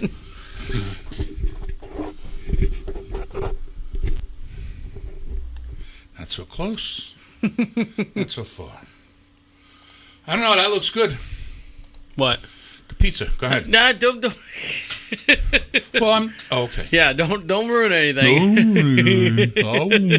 Shoot your wad in the first segment. You're listening to Deacon Live right here on Proper Radio. My name is the Deacon. Over to my far right hand side is Teacher-man. And yes, we are. Here we are. And I've got I'm looking at that. I got a snag in my thing over here. We're broadcast live out of the Queen City studio located in downtown Charlotte, North Carolina. Give us a call here at the station, 407-448-8800. If you miss us live, don't worry. You can go to the Prophet Radio website and click on the Be Heard section. And you can get, there's a little dot right there, little blue thing. You hit on that, boom. Microphone comes up, you leave us a message, and you're good to go. We get it right here at the station. You can talk on past podcasts and whatnot. We were talking about, Teacher-man opened up a can of my homemade, sort of, in a sense, my homemade pizza sauce that I make. Instead of buying the jars, I make my own fire roasted tomatoes and stuff. And speaking of fire roasted, you know who is getting... Oh God, he's got new getting fire roasted. He's got new headphones. I'm watching him struggle. Put this on the. It's too late. Put these on. Too late. There you go. You got it. I got it. Under control now. Yes. Have you heard of a company called? It's a small little company. I think it was based in the Carolinas, called Pepsi. Pepsi Cola. Oh, they had their start in the Carolinas. Yes. Yep. So they actually bought. Do you remember a couple years ago, maybe 2-3 years ago, in Walmart, you saw all these? It was a big during like Christmas time. Make your own sodas at home. Do you remember? SodaStream. Yeah, SodaStream. Yes. Pepsi actually bought them out. Jillian Michaels is doing commercials for them, by the way, actually. For SodaStream? Really? Yeah, for that product. I don't care. It's probably Pepsi's now. Well, they're based out of, I think they're based out of somewhere in hold on one sec. I got the, I'm getting sideways here.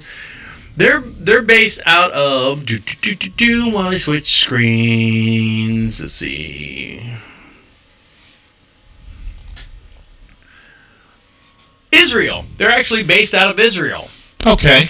And PepsiCo bought SodaStream for 1.2 billion. Is that a billion right there? Let's see. BLN, right? Yes. Okay. So they bought them for $3.2 billion. And why do you... Oh, fuck this. Fucking... Here at Midas, you will and your I'm getting out of this. So why do you think Pepsi would buy SodaStream?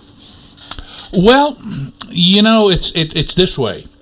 I had a soda maker that we used to use. I don't know if you ever had a CO2 BB gun when you were a kid. I did. Okay. Where you use the cylinders. Well, I had a soda maker that we would fill it up with water, and then it had a couple of gaskets, and we'd tighten it up, and then we'd put a one of those cylinders in the top of the handle and screw it tight like you did on the BB gun, and all of a sudden, right, the gas would collect on top of the water. Right. And by the morning, you had seltzer. Okay. Oh, by the morning. Yeah, it didn't happen right away, but with SodaStream, it happens right away. Right. So SodaStream, here's what I'm thinking. This is what I'm thinking as far as why Pepsi bought SodaStream. Two things. You've got a soda maker in the house. All right. Now Pepsi owns it. So if anytime you buy one of the soda makers, money goes to Pepsi. Right. These I don't want to say homemade sodas like Jones sodas. Are you familiar with them? Jones Pop. Yeah, like mom and pop sodas. Yeah, type of thing. mom and pop sodas, and these hybrid sodas that people are making in their own home. You know, with the different syrups and stuff, you can make them through SodaStream. You know, you get get a little bit of ginger, get a little bit of grape. Now you got a grape ginger soda. Yes. You know, you add all this stuff, and I think Pepsi's trying to get a hone in on that. That's reason one. Reason two, did I say two reasons? I got three. Reason two, I think they're trying to get into people don't want to drink sodas anymore because of the sugar content. They're trying to get, a little bit healthier and stuff, and people are drinking your goddamn seawater that you drink all the time. God, fuck mighty. I can't imagine an instant bottle of seltzer. And you're over there drinking boobly, which is... Well, I know, it's spelled, the way it's written, it probably could be pronounced boobly, but it's bubbly. Right, and who makes that? Read on the can. Can you see it? Here, no, I don't. Give me that. I ain't got time for your glasses. I guess I do. I think Pepsi owns that too. PepsiCo. distilled under the authority of PepsiCo. There you go. Now, I don't know if Pepsi and PepsiCo are the same guy. They same are. animal. Oh, yeah. They are. They are. Yeah, believe me, I worked Okay. for them for a couple years. Okay. All right, and then now that's reason number 2. They're trying to get into the health soda drinking market. Reason number 3, cans, garbage, consumer product, consumer waste. They're getting into that to eliminate a lot of that consumer waste. Have you seen at the store, like especially Walmart? We shop at Walmart all the time. Your soda cans are gone down to 8-ounce cans. Yes. You know, the ones that are high in sugar and stuff, they're gone down to little 8-ounce cans. I mean, they're about the size of a V8.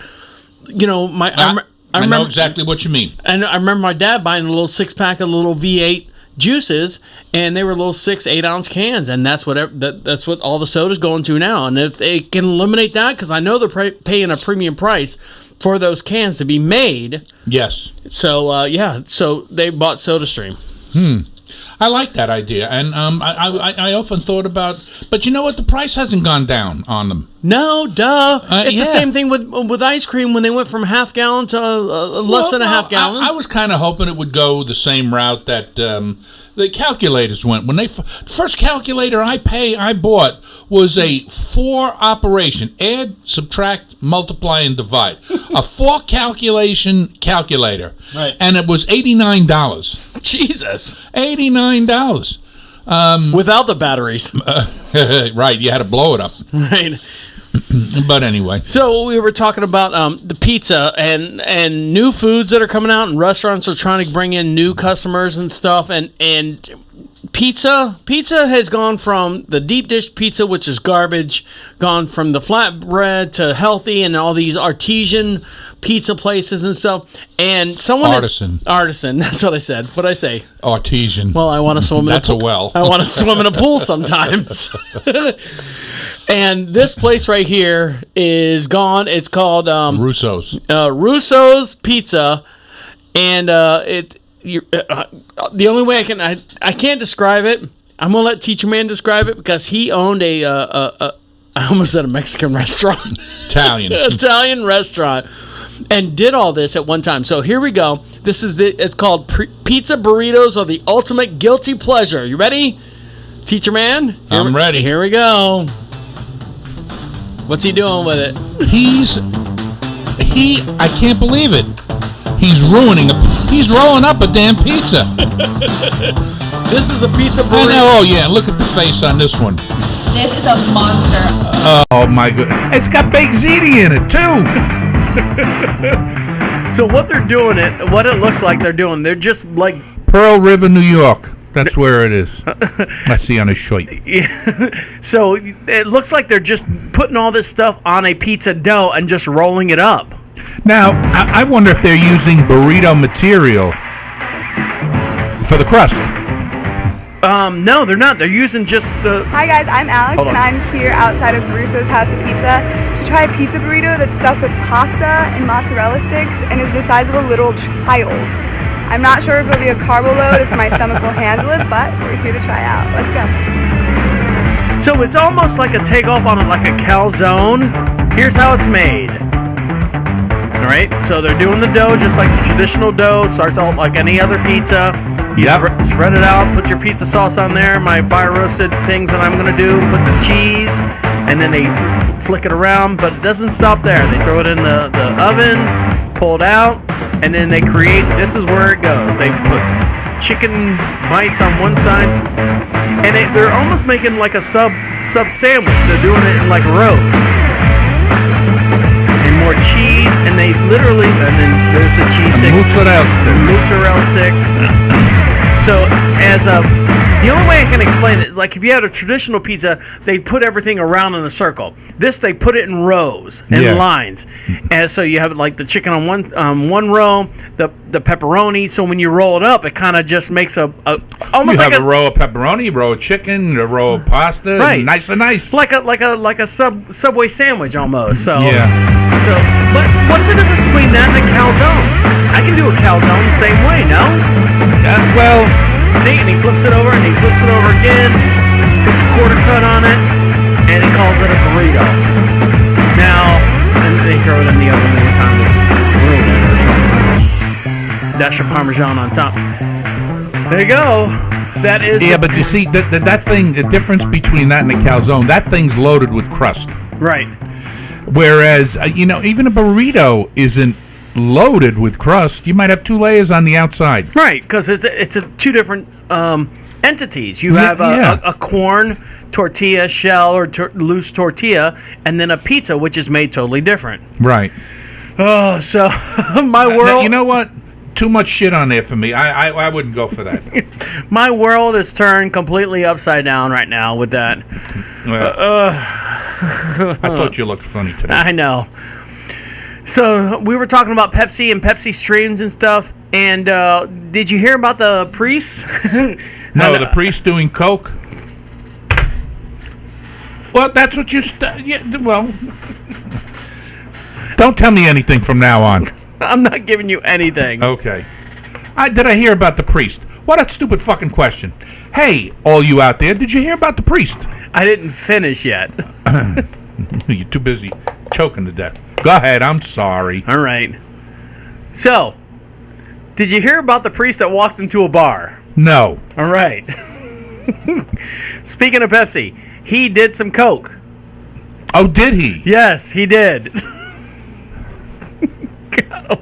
Priest walks into a bar, says, "Can I have a Coke?" Right.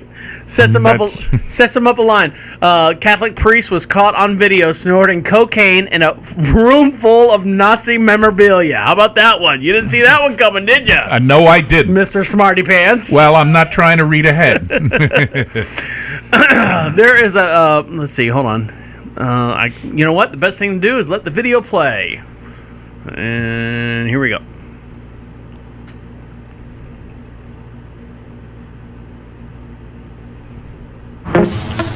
Of course, there's a commercial for Food Line.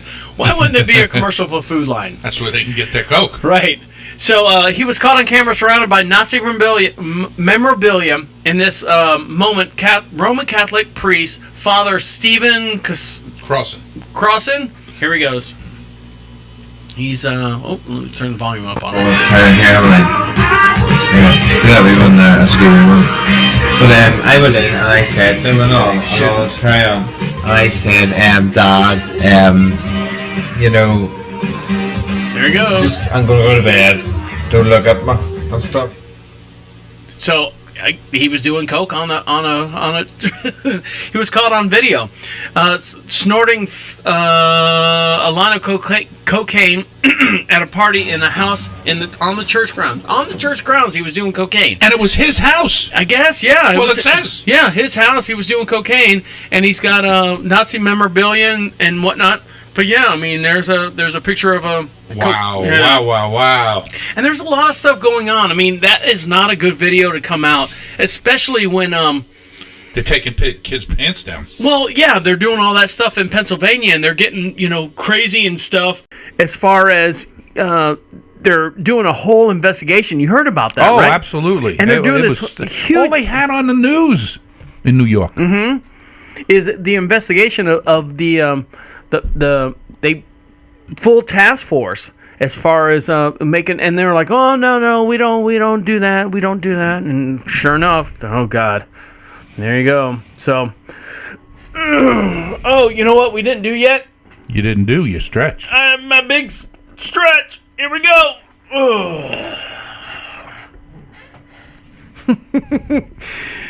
Speaking of big stretch and Pennsylvania and the crazy people in Pennsylvania, there are 3 men facing over 1,000 counts of bestiality. 3 men. Wow. Counts of over 1,000. Here's my question: how would you count? I mean, where do you start and stop? I mean, 3 counts of burglary, house 1, house 2, house 3. 5 counts of disorderly conduct. You were drunk here. Did something here. You did something.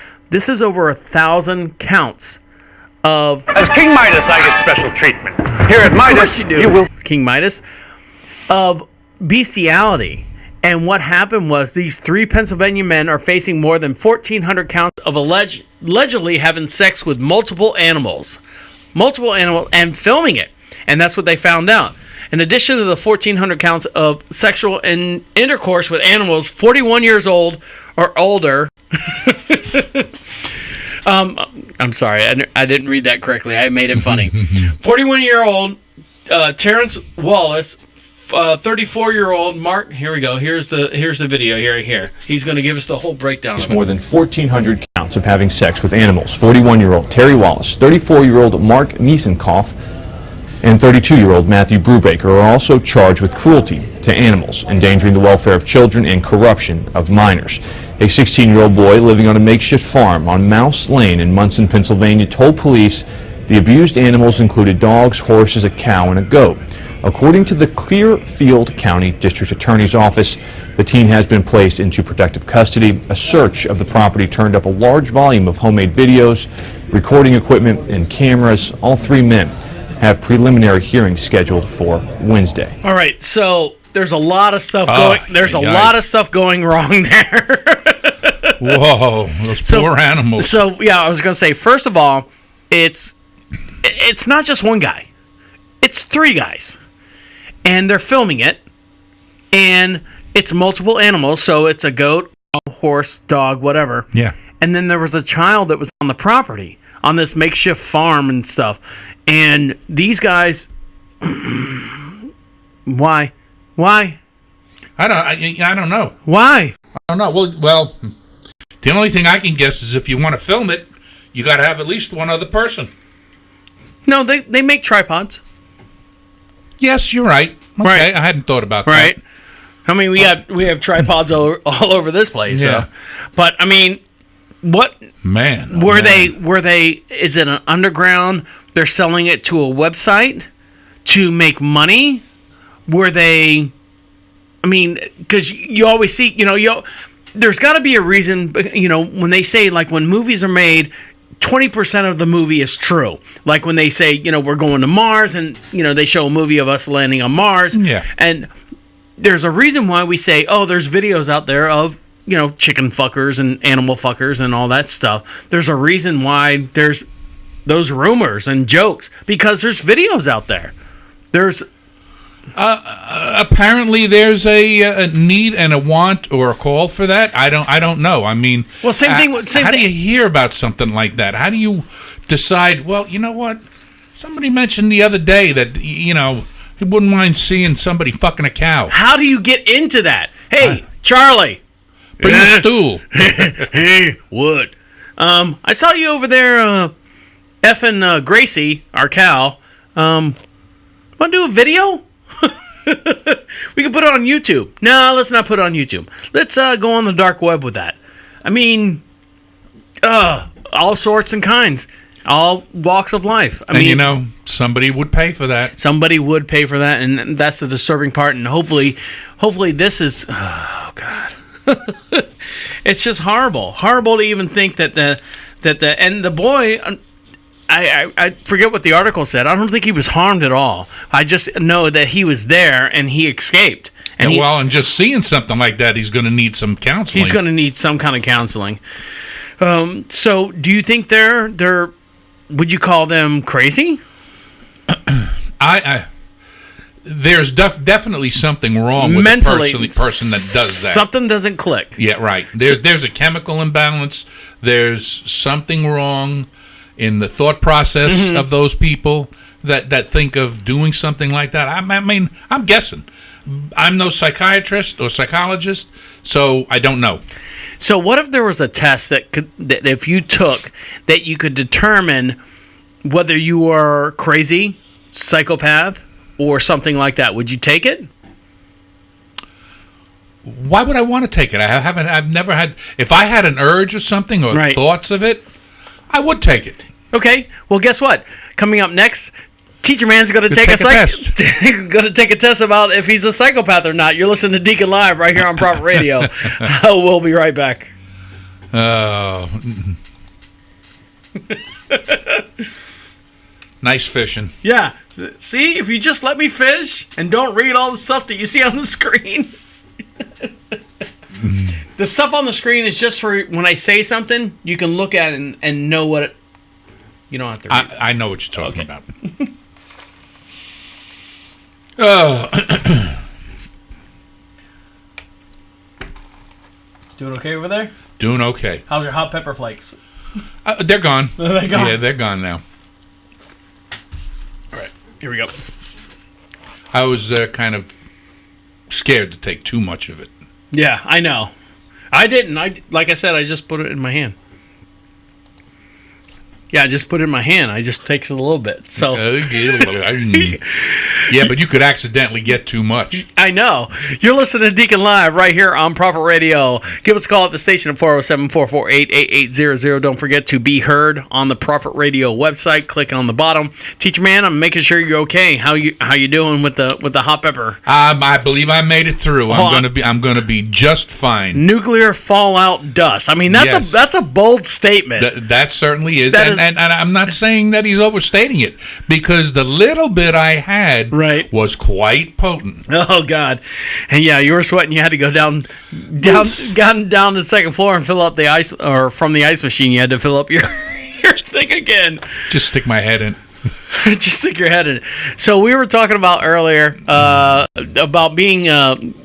Teacher-man's going to take a test whether he's crazy or not, and we were talking about these idiots. I take that back. Are they idiots? Idiot is someone who says the light's red, I'm going to walk across the street and gets hit. Yeah. You're like, that guy's an idiot. Well, I think it's a matter of choice. I mean, you decide, everybody decides their own choices. Right. And they do what they're going to do. Yeah, but there's got to be something wrong with them, physically wrong or mentally wrong with them. Like you said, something doesn't click.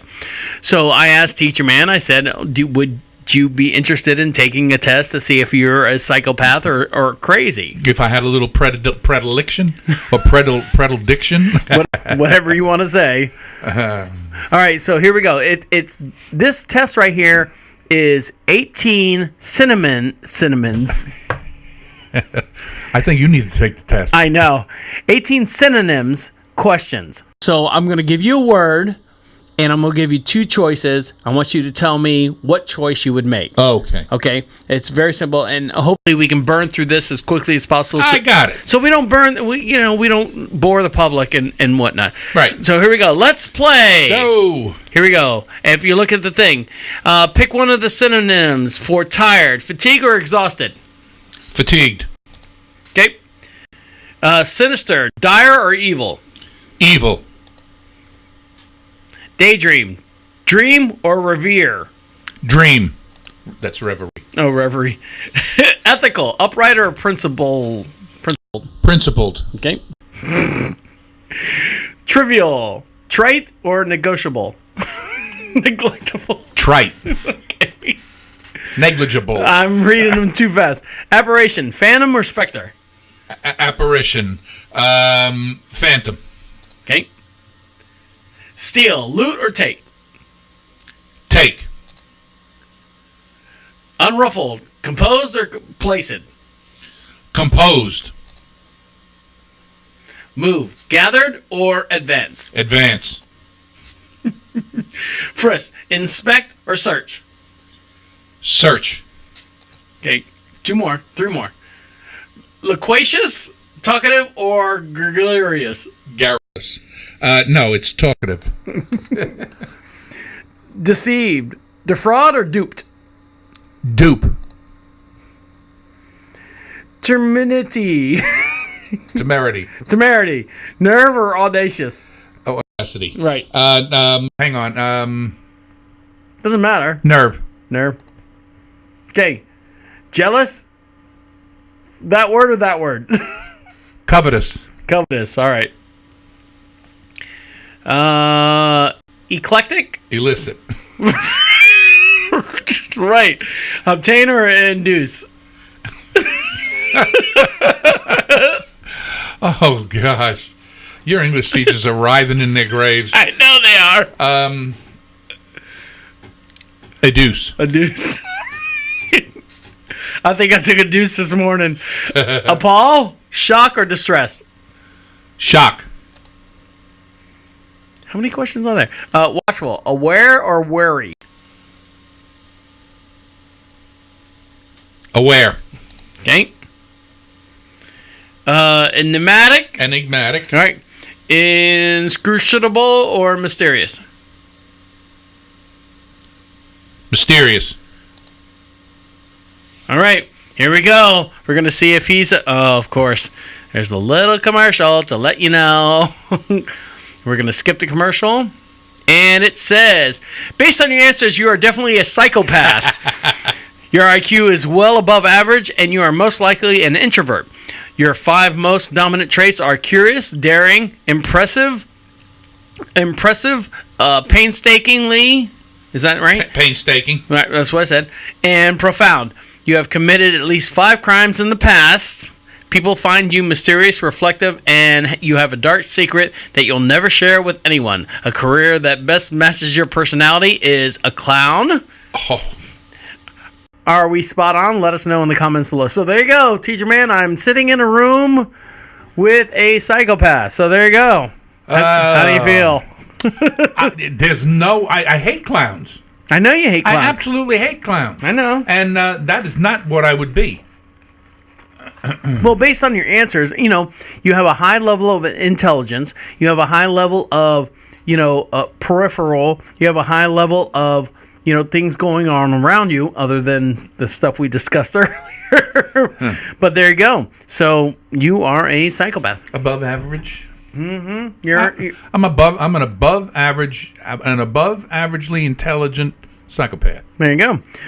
All right, well, stick around. We're going to come back and we're going to be light and fluffy, and we're going to do. We haven't done Teacher's speed round, Teacher-man's speed round. Okay. So you guys stick around. We'll do that here in just 1 sec. You're listening to Deacon Live right here on Prophet Radio. I'll be right back.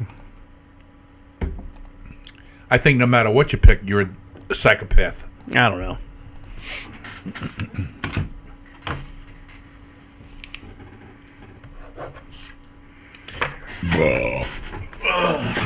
Right back? Yep.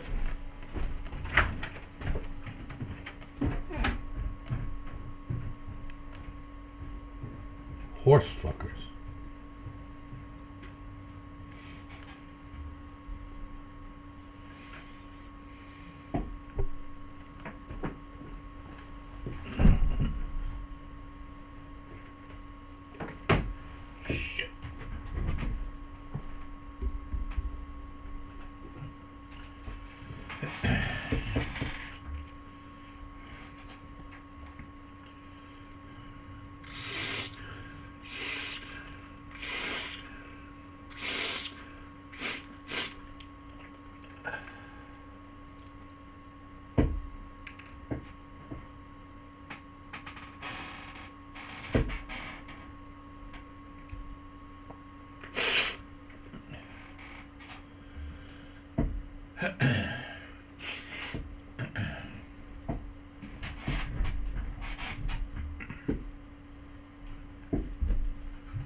Did I miss anything? Nope.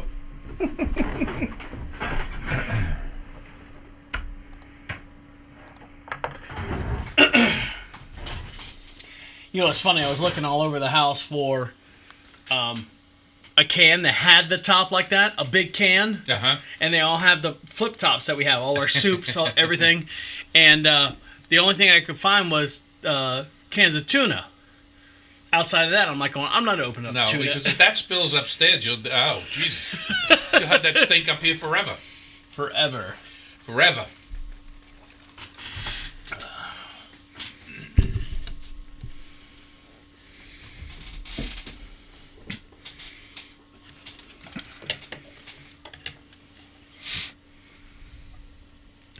What is that, a birthday cake? What? That big red thing. No, I'm trying to get the... Oh, the spice. The nuclear sauce. Mm-mm.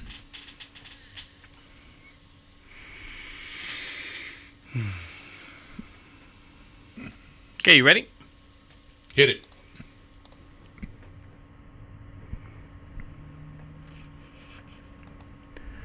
Welcome back. You're listening to Deacon Live right here on Prophet Radio. My name is Deacon. Over to my far right hand side is Teacher-man. I love you all. He is a psychopath, so stay far away from him as much as possible. Give us a call here at the station, 407-448-8800 at any time. We are live in the Queen City studio located in downtown Charlotte, North Carolina. Teacher-man. Yes. Have you seen the story about the girl who got the face transplant? I saw that in New York. You know, I cried. Did you really? Yes. Why did you cry? I didn't. I won't say I cried, but I mean, tears welled up and actually came down my cheek. Why? Because I have a problem with it. So go ahead. You have a problem with it. I do. I have a problem with it. Just thinking about a beautiful girl such as herself would want to take her, and I don't know the background. So I'm just speaking from my heart. Well, at least you know some of the story, so go ahead. Yeah. She tried to take her own life. And it just literally, they were unable to show pictures of her face before the first restoration that I know of. They said it was just too horrible. Right. Did you see this picture here that I have up on the YouTube channel on Prophet Radio? You see that right there? Yes. No. That is the face after they removed it from the donor, and it's sitting on the table, and everyone's taking a picture of it before they placed it on her face. Well, I think it is it's a milestone operation, right? Because I think they totally had to remove hers. They didn't have to remove too much because there was nothing left of her face. You're right. Now, if you, I'm not going to dive too far into this because I said I was going to keep it light and fluffy. But when they attach the face, they take folds of skin from wherever and they loop it over. The only way I can say it is they take patches of skin and loop it over to feed the tissue and stuff that they just placed on the face. And the reason why I say this is because my father dealt with skin cancer. Yes. Okay. His nose is completely gone. Okay. All right. And I don't know if I've talked about this in past shows and whatnot. What they did is, if you look on the camera here, they do a triangle right here, okay, on your hairline, just below your hairline. Do a triangle and then cut it down to let's say your left eye to make a triangle, but don't complete the triangle. You need to leave that little space right there. They peeled that skin off, flipped it over, and then attached it to his where his nose was, because they removed all that skin and cartilage. Right. And they put it on there, and so he had this loop of skin. So if you do a Google search on the actual transplant and stuff, this girl had all these loops of skin, which looks weird. Basically what it's doing is feeding the mask. The new face. Yeah, the new face. And then after a while, my dad's nose attached. They cut it. They put it back up, and they grafted some butt skin and put it over his forehead right here. The funny part about my dad is, because it was close to his hairline, he's got hairs that pop up like right here on his nose. But that's the same thing that happened with this girl. And the reason why I say I have a problem with it is that this girl took her life. She literally took her life. Attempted to take her life. And we're trying to save her. She's not a cancer victim. She's not a horrible accident, any kind of malice play on outside entities or anything like that. Do you know why? Do why what? Do you know why she attempted to take her life? It's a question. It's not a quiz. I don't. The only thing the only thing that I know is that her brother had hunting rifles and stuff, and she, for whatever reason, I don't know. I didn't dive that too far down in the story. I got other stuff to do than worry about this girl who wanted to blow her face off in her brother's bathroom with his hunting rifle, and that's what happened. Yeah. So, wow, it's terrible. Terrible, horrible, no matter how you look at it, whether she wanted to or didn't want to. Now, you want to put a double down stamp on this horrible thing, and then we'll get into light and fluffy stuff. You said that before we went into break. I know. The face that she acquired was a young female in her mid-30s who overdosed on drugs. And the parents said, donate everything. And when they said everything, the doctors came up to her and said, well, we're going to take her face. Is that okay? And they said, well, why? And they said, well, this person's waiting for a new face who tried to commit suicide. You see what I'm saying? Yes. I mean, so I have a big, granted, miracle, medical, all that stuff, it's great, but I don't think the circumstances were there. Well, favorable circumstances is. In other words, you're not positively sure that operation should have been performed. It should have not. By all means, it could have been performed on someone else. It could have been done in a different situation. Granted, the one girl who overdosed, donate the face to a person who's lost their face to something else, horrible accident, dog mal, malicious behavior. Well, I think that face would have been given to somebody else had there been somebody else in need of the face.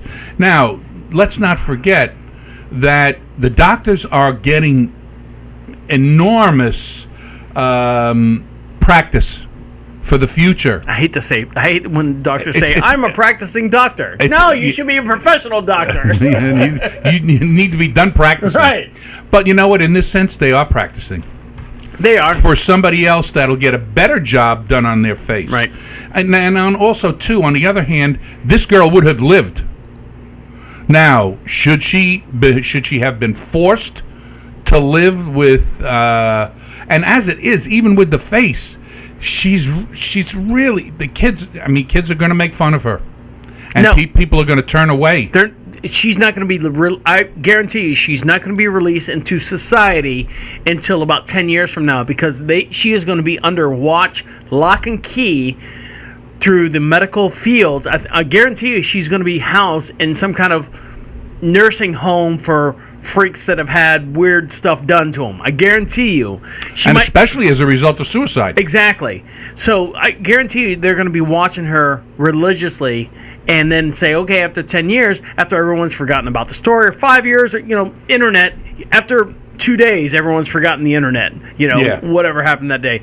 She's going to be under watch, lock and key, and then they'll release her. These are the stipulations, We could charge you $2.5 million or whatever it costs to do that. And those of us that were around when it happened will remember it. So when the Eagles released their first album, do you remember when they released their first? You know who the Eagles are, right? Yes, I do. Yes. So when they released their first album, do you remember? What was are you an Eagles fan? Let's put it that way. Yes. Okay. Yes. So you like Hotel California and Desperado and all those stuff. Now, there's a news article that has come out, which I had a discussion with someone. What's the all-time most selling album? When I say album, quote unquote album, full-length album, song number 1 to song number 13, whatever an album is. What's the number 1 selling album in history as of this article? Do you know? Wow. No. I don't know. I don't know. I was looking at the picture and I'm thinking, I loved Glenn Fry. I loved, who's the other guy? Sunset Grill. Glenn Miller? No. So Michael Jackson's Thriller was number 1 I'm talking worldwide, number 1 album for the longest time. Now, here's the thing. As of this article and this podcast show, the Eagles' greatest hits album, I don't even want to call it an album, has taken over the number 1 spot for the most records sold. Really? Right. So, here's the thing. That came out I think in 1991? 1990. Well, actually, Hotel California, I think, came out in 1990. No, sorry, not 90. 70. I'm making up numbers. When did it come out? Were you in high school when you heard it? No. I believe I was in college. Okay. And which would have been the early Well, late 60s, early 70s. Okay, so let's say it came out in... Oh, hold on, because I have the article right here. Beep, beep, beep, beep, beep, beep, beep, beep. 71 to 75, their greatest hits. 71 to 75. So it came out in that year. Their greatest hits came out in 71 to 75. So Michael Jackson's Thriller came out in, I think, 84, 83, somewhere around there. So what I'm saying is, you can't compare a greatest hits album with a full-length album. I agree. You mean an original album? Exactly. Yes, I agree. So I think there should be another category, for this article to say Eagles' greatest hits surpasses Thriller's all-time best-selling album. That should be greatest hits album. Right. It's the most selling of. Right. I would say that Thriller was a regular album. It was an album because you have to design a song from beginning, or you have to design the album from beginning to end, song to song. Everyone has to put these songs together. Right. And what I said was the Eagles' greatest hits was more like a mixtape. And they were songs that already made it to the top. Right. But Hotel California right now, because of everyone looking for, songs and whatnot on the internet, Hotel California actually went from 5th to 3rd because of this. So let's say if you take the Eagles' greatest hits out of it, Michael Jackson's Thriller album would still be number 1. Right. And Hotel California, because it was 3, would still be 3. It would be 2 because it's a full-length album. Oh, okay. Start to I finish. got you now. All right. I got you now. All right. So because there is no number 1 now. There is no number 1 now. So I just had a big debate and discussion with people on Facebook, and they were fighting me back and forth. Oh God, I thought that was one of those over the toilet debates or something. Sitting there making your ass numb. No. Oh, so I'm getting it light and fluffy. Oh, You doing okay? Yes. All right. So have you heard of and this is something I want to do. We were talking about the Facebook challenge. Hold on, I got to play this because it's funny. Facebook, gotta check my Facebook, gotta take another look. Nothing new, I am hooked. What to do. All right, so there's a new challenge out there that I found, and I love this. It's so funny. It's called the Snoot Challenge. A puppy dog Snoot? Yeah. Or Snout? Yeah. I guess Snout, Snoot, whatever. This is the funniest challenge right now. It's basically dogs. You ever done the A-OK symbol? Yeah. A-OK? Yeah. Or, you make a heart or whatever with your hands. You see all these dogs running up to their owners. You ready? Here, hold on. See, is there... Yeah. So it's a Snoot Challenge or Snout Challenge. You put your little finger up there like an A-OK, and the dogs, for whatever reason, want to run up and put their snout right in it. So if you're watching the YouTube channel on Prophet Radio, yep, see them? There's what kind of dog is that? I don't know. Open your hands in a circle. Yep. Open your hands in a little circular and watch the puppies place their nose. Look at that nice little German Shepherd.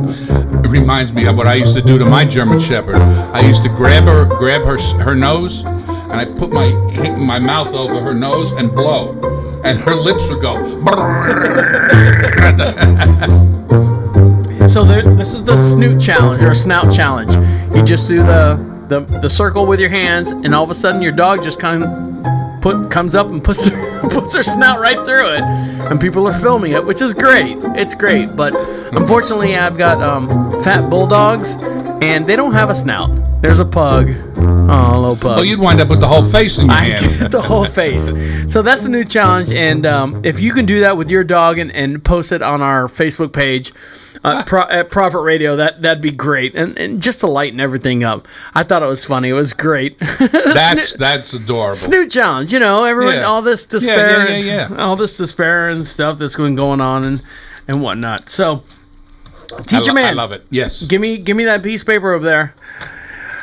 When we come back, we're gonna do. No, not that one. We're gonna do Teacher-man Speed Round. Stick around. You're listening to Deacon Live right here on Prophet Radio.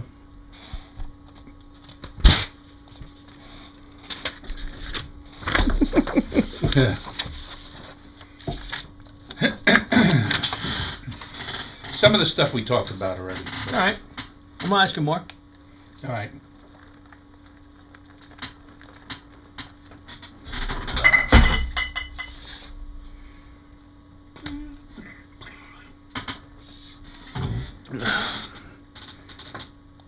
And we're right on time, too. Okay. You want to hear something funny? Go ahead. So, my general manager... I'm going to take this off. Yeah. My general manager came up to me and said, "What's that 1K sticker on the back of your truck?" I said, "Well," she's like, "I saw that on the back of your truck. I looked it up on the internet. I couldn't find anything about a 1K run." And did I tell you this story yet? No. And she's like, "I don't even put on tennis shoes for a 1K run. What is that on the back of your truck?" I said, you know, it's a podcast. It's a run to 1,000 downloads per day. And she's like, "A podcast?" And I'm like, "Yeah, it's a podcast." "You do a podcast?" "Yeah, I do a podcast." "Oh, what's it about?" And I looked at her and I go, "It's about you." "Oh, really?" I go, "Yeah." "Well, what's the name of it?" I go, "Do you want to know the name of the podcast?" She's like, "Well, how long is it?" I said, "They're about 2 hours long." And she's like, "I don't have time to listen to for 2 hours." I said, "All right." And I told her the name of the podcast and stuff. The funny part is some of my drivers like the podcast, and they've got the 1K sticker on their car. Uh-huh. So one of my drivers came up, the one who called me fat, came up to me and he goes, "Kim was asking me about my 1K sticker on the back of my car." I go, "Really? What'd she say?" "What is that 1K sticker?" And he's like, "Oh, it's Travis's podcast." "Do you listen to it?" He goes, "I don't catch him live, but I listen to his show." "What does he talk about?" Yeah. He goes, "Well, about life and stuff." "Oh, really? Does he talk about, what?" "Well, no, he just talks about life." And so she's all freaking out and stuff and walking around. That is funny. Yeah. Thinking I'm the subject of a live podcast. Right. All right, so what is this? Trip to Grandma's, weather? Well, 50th reunion. Yep, do that one. The rain. Yep. 5th reunion. Yard done. Yard done? My yard. I did that yesterday. Okay. Discover card. Okay. Chipotle. Fragrant store. All right. Right. Rain in August. We already did that one. Yeah. All right. All right.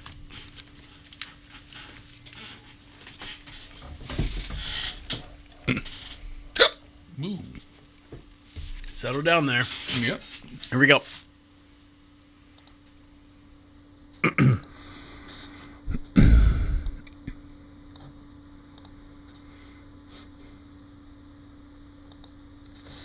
Welcome back. You're listening to Deacon Live. My name is the Deacon. Over to my far right-hand side is Teacher-man. Yes, I am. We'd love to welcome him back. We appreciate him. We miss him.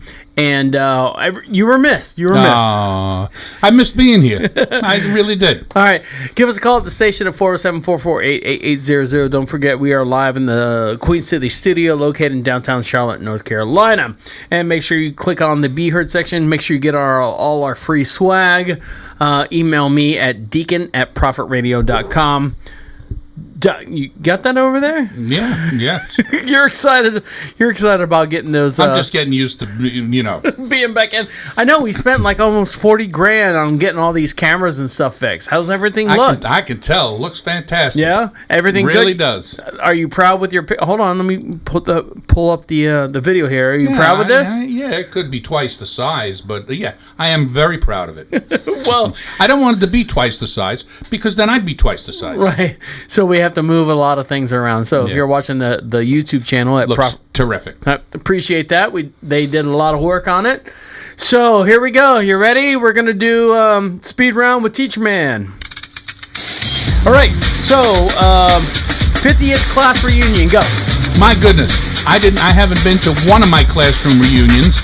And I actually was at what we call a mini 50th, because the real 50th, there was only 4 people from my graduating class there. This one, there were probably, I'm going to say at least 20 people from my graduating class there. It was fantastic. Loved seeing all the people. Had a lot of fun. Ate some good food. And spent about 3.5 hours bullshit. I'm sorry. Your turn. All right, my turn. Your yard done? Well, I got the yard done when I got home. I rested for 2 days. And rested for 2 days because I got my, the day I got home, I got my 2-shot and a new shingle shot. And man, I want to tell you, they had some side effects, especially the shingle shot. Oh, really? So anyway, I waited till the 3rd day to do the yard, and I got it done yesterday. Everything look good? Looks terrific. I'm so excited. Discovery card. Oh, that's a credit card I have, Discover card, and I'm sitting watching TV last night, and I was getting kind of lightheaded, not lightheaded, but dopey, and ready to go to bed, and the phone rings, and I'm thinking, who the hell is this? So I look at the caller ID, and it's Discover Card Services. How they doing? So they're doing fine, and you know what? I couldn't believe it. I mean, I thanked them up and down, but I asked them, what can I do for you? They said, there's been some activity on your card that we need to check with. And she said, I'm going to ask you a couple of things, and you'll tell me whether you made those charges or not. So she said, there's one there from Chili's. It was Chili's or Chipotle. And I said, no, I didn't make a charge of Chili's or Chipotle. And then she said, there was one at a fragrance shop, a specialty fragrance shop. I said, no, I didn't make that one either. Both of them were $40+. So she said, well, you're going to consider the card you have now canceled. And if you have any, checks from that account or anything like that, destroy them. And if you owe anything, go ahead and pay the bill. But I said, look, you can look at the account now. I don't owe anything on it. She said, oops, you're right. She said 5 to 7 days, you'll have a new card. So what you're saying is someone stole your Discover card, went to Chipotle, crapped himself, and went to the fragrance store and bought some stuff to blow on their ass. No, I didn't lose my card. Because she asked me, do you have your card? I said, Someone yes. snagged it. Somebody snagged the number. All right, when you were in New York, you still driving around your mom's 1992 Honda Accord? Yes, I am. I mean, it runs like it just came off the damn showroom floor. All right, so the best meal that you had in New York? Best meal I had in New York was... This trip. Okay. I'm going to have to say it was between... Take your time. No, don't take your time. Don't take my time? Yeah. Okay. White Castle or Michelangelo's pizza. Now, did you get mustard or ketchup on your White Castle? Ketchup. Only. Ketchup only. You're a southerner. No. So, how many times did you eat at Bankert's? Bankert's is the big... Well, that's not a meal, and I went to Bankert's almost once every 3 days. Okay. But just mostly for rye bread. And then we would have bakery rolls on Saturday, and because my mother and everybody else, I would have bakery rolls. My mother and everybody else would have breakfast specials, and then on Sunday we all had bagels, and my mother would buy us bagels. Did you go to IHOP? And did you tell your mom? I almost like grandma. Did you tell your mom about IHOP? She said, I'm so happy they have their pancakes back. And we went to IHOP twice, as a matter of fact. Did you really? What'd you have? Pancakes. She had pancakes. Did you try either hamburgers or no? No. I tried a hamburger at Chili's, and it was fan-fucking-tabulous. I mean, really. It was a bourbon bacon burger. Mm-hmm. Very good. So you didn't have anything, the high IHOP and all that stuff? They put all that promotion, so I guess it fell short on you, right? No, because they got good breakfast stuff there. And, both times I had breakfast stuff. How's Aunt Randy doing? Aunt Randy is doing just fine. She's going to what was they saying? Oh, they went. Well, they both, my brother and Aunt Randy, and one of my nephews and his family went to the Pennsylvania Dutch country while I was there. Oh, really? So, yeah, well, they try to do something like that when I'm there so I can keep an eye on Mom, and they can get off and do something and get away from Mom. Did you find out about the drone that came crashing down? It couldn't go up 10 feet. 10 feet? It couldn't make 10 feet. So you're telling me in that area that you were at, that the drone went up and then didn't come back, or... Well, the drone went up. It was full power. Started to go up. When it hit about 10, 12 feet, it was powered down to low. I mean, it wasn't shut off. Right. It was powered down to low, and it was allowed to come slowly back to the ground. Really? And then the power was cut off. So... Because we were in a fly zone. What was their reaction to that? Well, they saw on the phone that your drone was entering a no-fly zone, and we had to take action to keep it from coming any higher. Oh, my Boom. God. Next time we'll shoot it down. Yeah. Anything else you want to add to the show as far as your trip? It was just wonderful. I mean, it was... I never expected the reunion to be like it was. It was so good seeing all those people, and you hate to hear it, but so many of the people that we went to school with are gone, no longer with us, and that's a damn shame. But well, thank you, Teacher Man. Thank you very much for your update. No problem. It was a ball. You know, we have a lot of, like I said, our UPS drivers and our LTL drivers that come here to the station and they drop stuff off there like going, is Teacher Man around? And I'm like, oh, no, he's not around. And they go, well, is he still in New York? What's going on? And stuff. So it's fun to do this little bit right here so everyone gets up to date. Everyone gets up to date as far as, because they care about you. We all care about you, Teacher Man. And I care about everybody, of course. I don't give two rats' asses. Not about me, at least. But, yes, it was the vacation was fun, and it was very well needed. Yeah. Yes. All right, so what did we learn today? Anything? Oh, man, we learned lots of things today. All right. First thing we learned was to put on our glasses. Right. That's me. Here, I'm looking around like a dodo. Who the hell is in here? Well, you don't have to go down the list. But I mean, it was nice to hear. We have 3 new countries. That was fantastic. That is great. Yep. And heard about our wrestling celebrity that loves Deacon Live. Wendy Richter. So if you want to find her on Facebook, I don't know if she goes...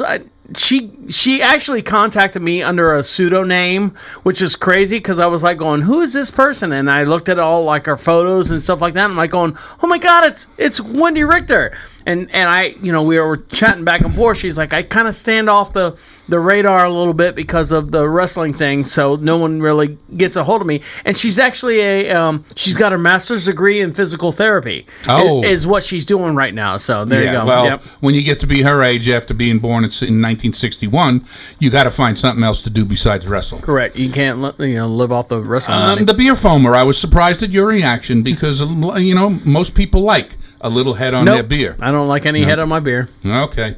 Well, that's good. I'll know not to do that. Well, we now know that bread is good. Bread is good or bread is bad or we don't know. And I was happy to hear that you're doing well on your 16-8 diet. Yep, I'm doing well. And, boof on the pizza burrito. Not a big fan of the pizza burrito. No, I'm not a big fan of that at all. All right, well, make sure you follow us on YouTube. Make sure you follow us on Instagram, Twitter, all that stuff. You can find all that stuff on the Prophet Radio website at www, which you don't have to do anymore, but I'm going to do it one more time, and that's the last time, at Prophet Radio, PROPHET, radio.com. On behalf of Teacher Man. Hey, folks, bye-bye. Have a wonderful evening. Make sure you follow us on all those social networks. And my name is the Deacon, saying good night and good night. Good night. There you go. Good job. Not bad. Oh, no. And what we'll do is we'll switch to here on the video. Wait to the cameras. Wait to your cameras. That's the big camera back there. See you later. Yes. And then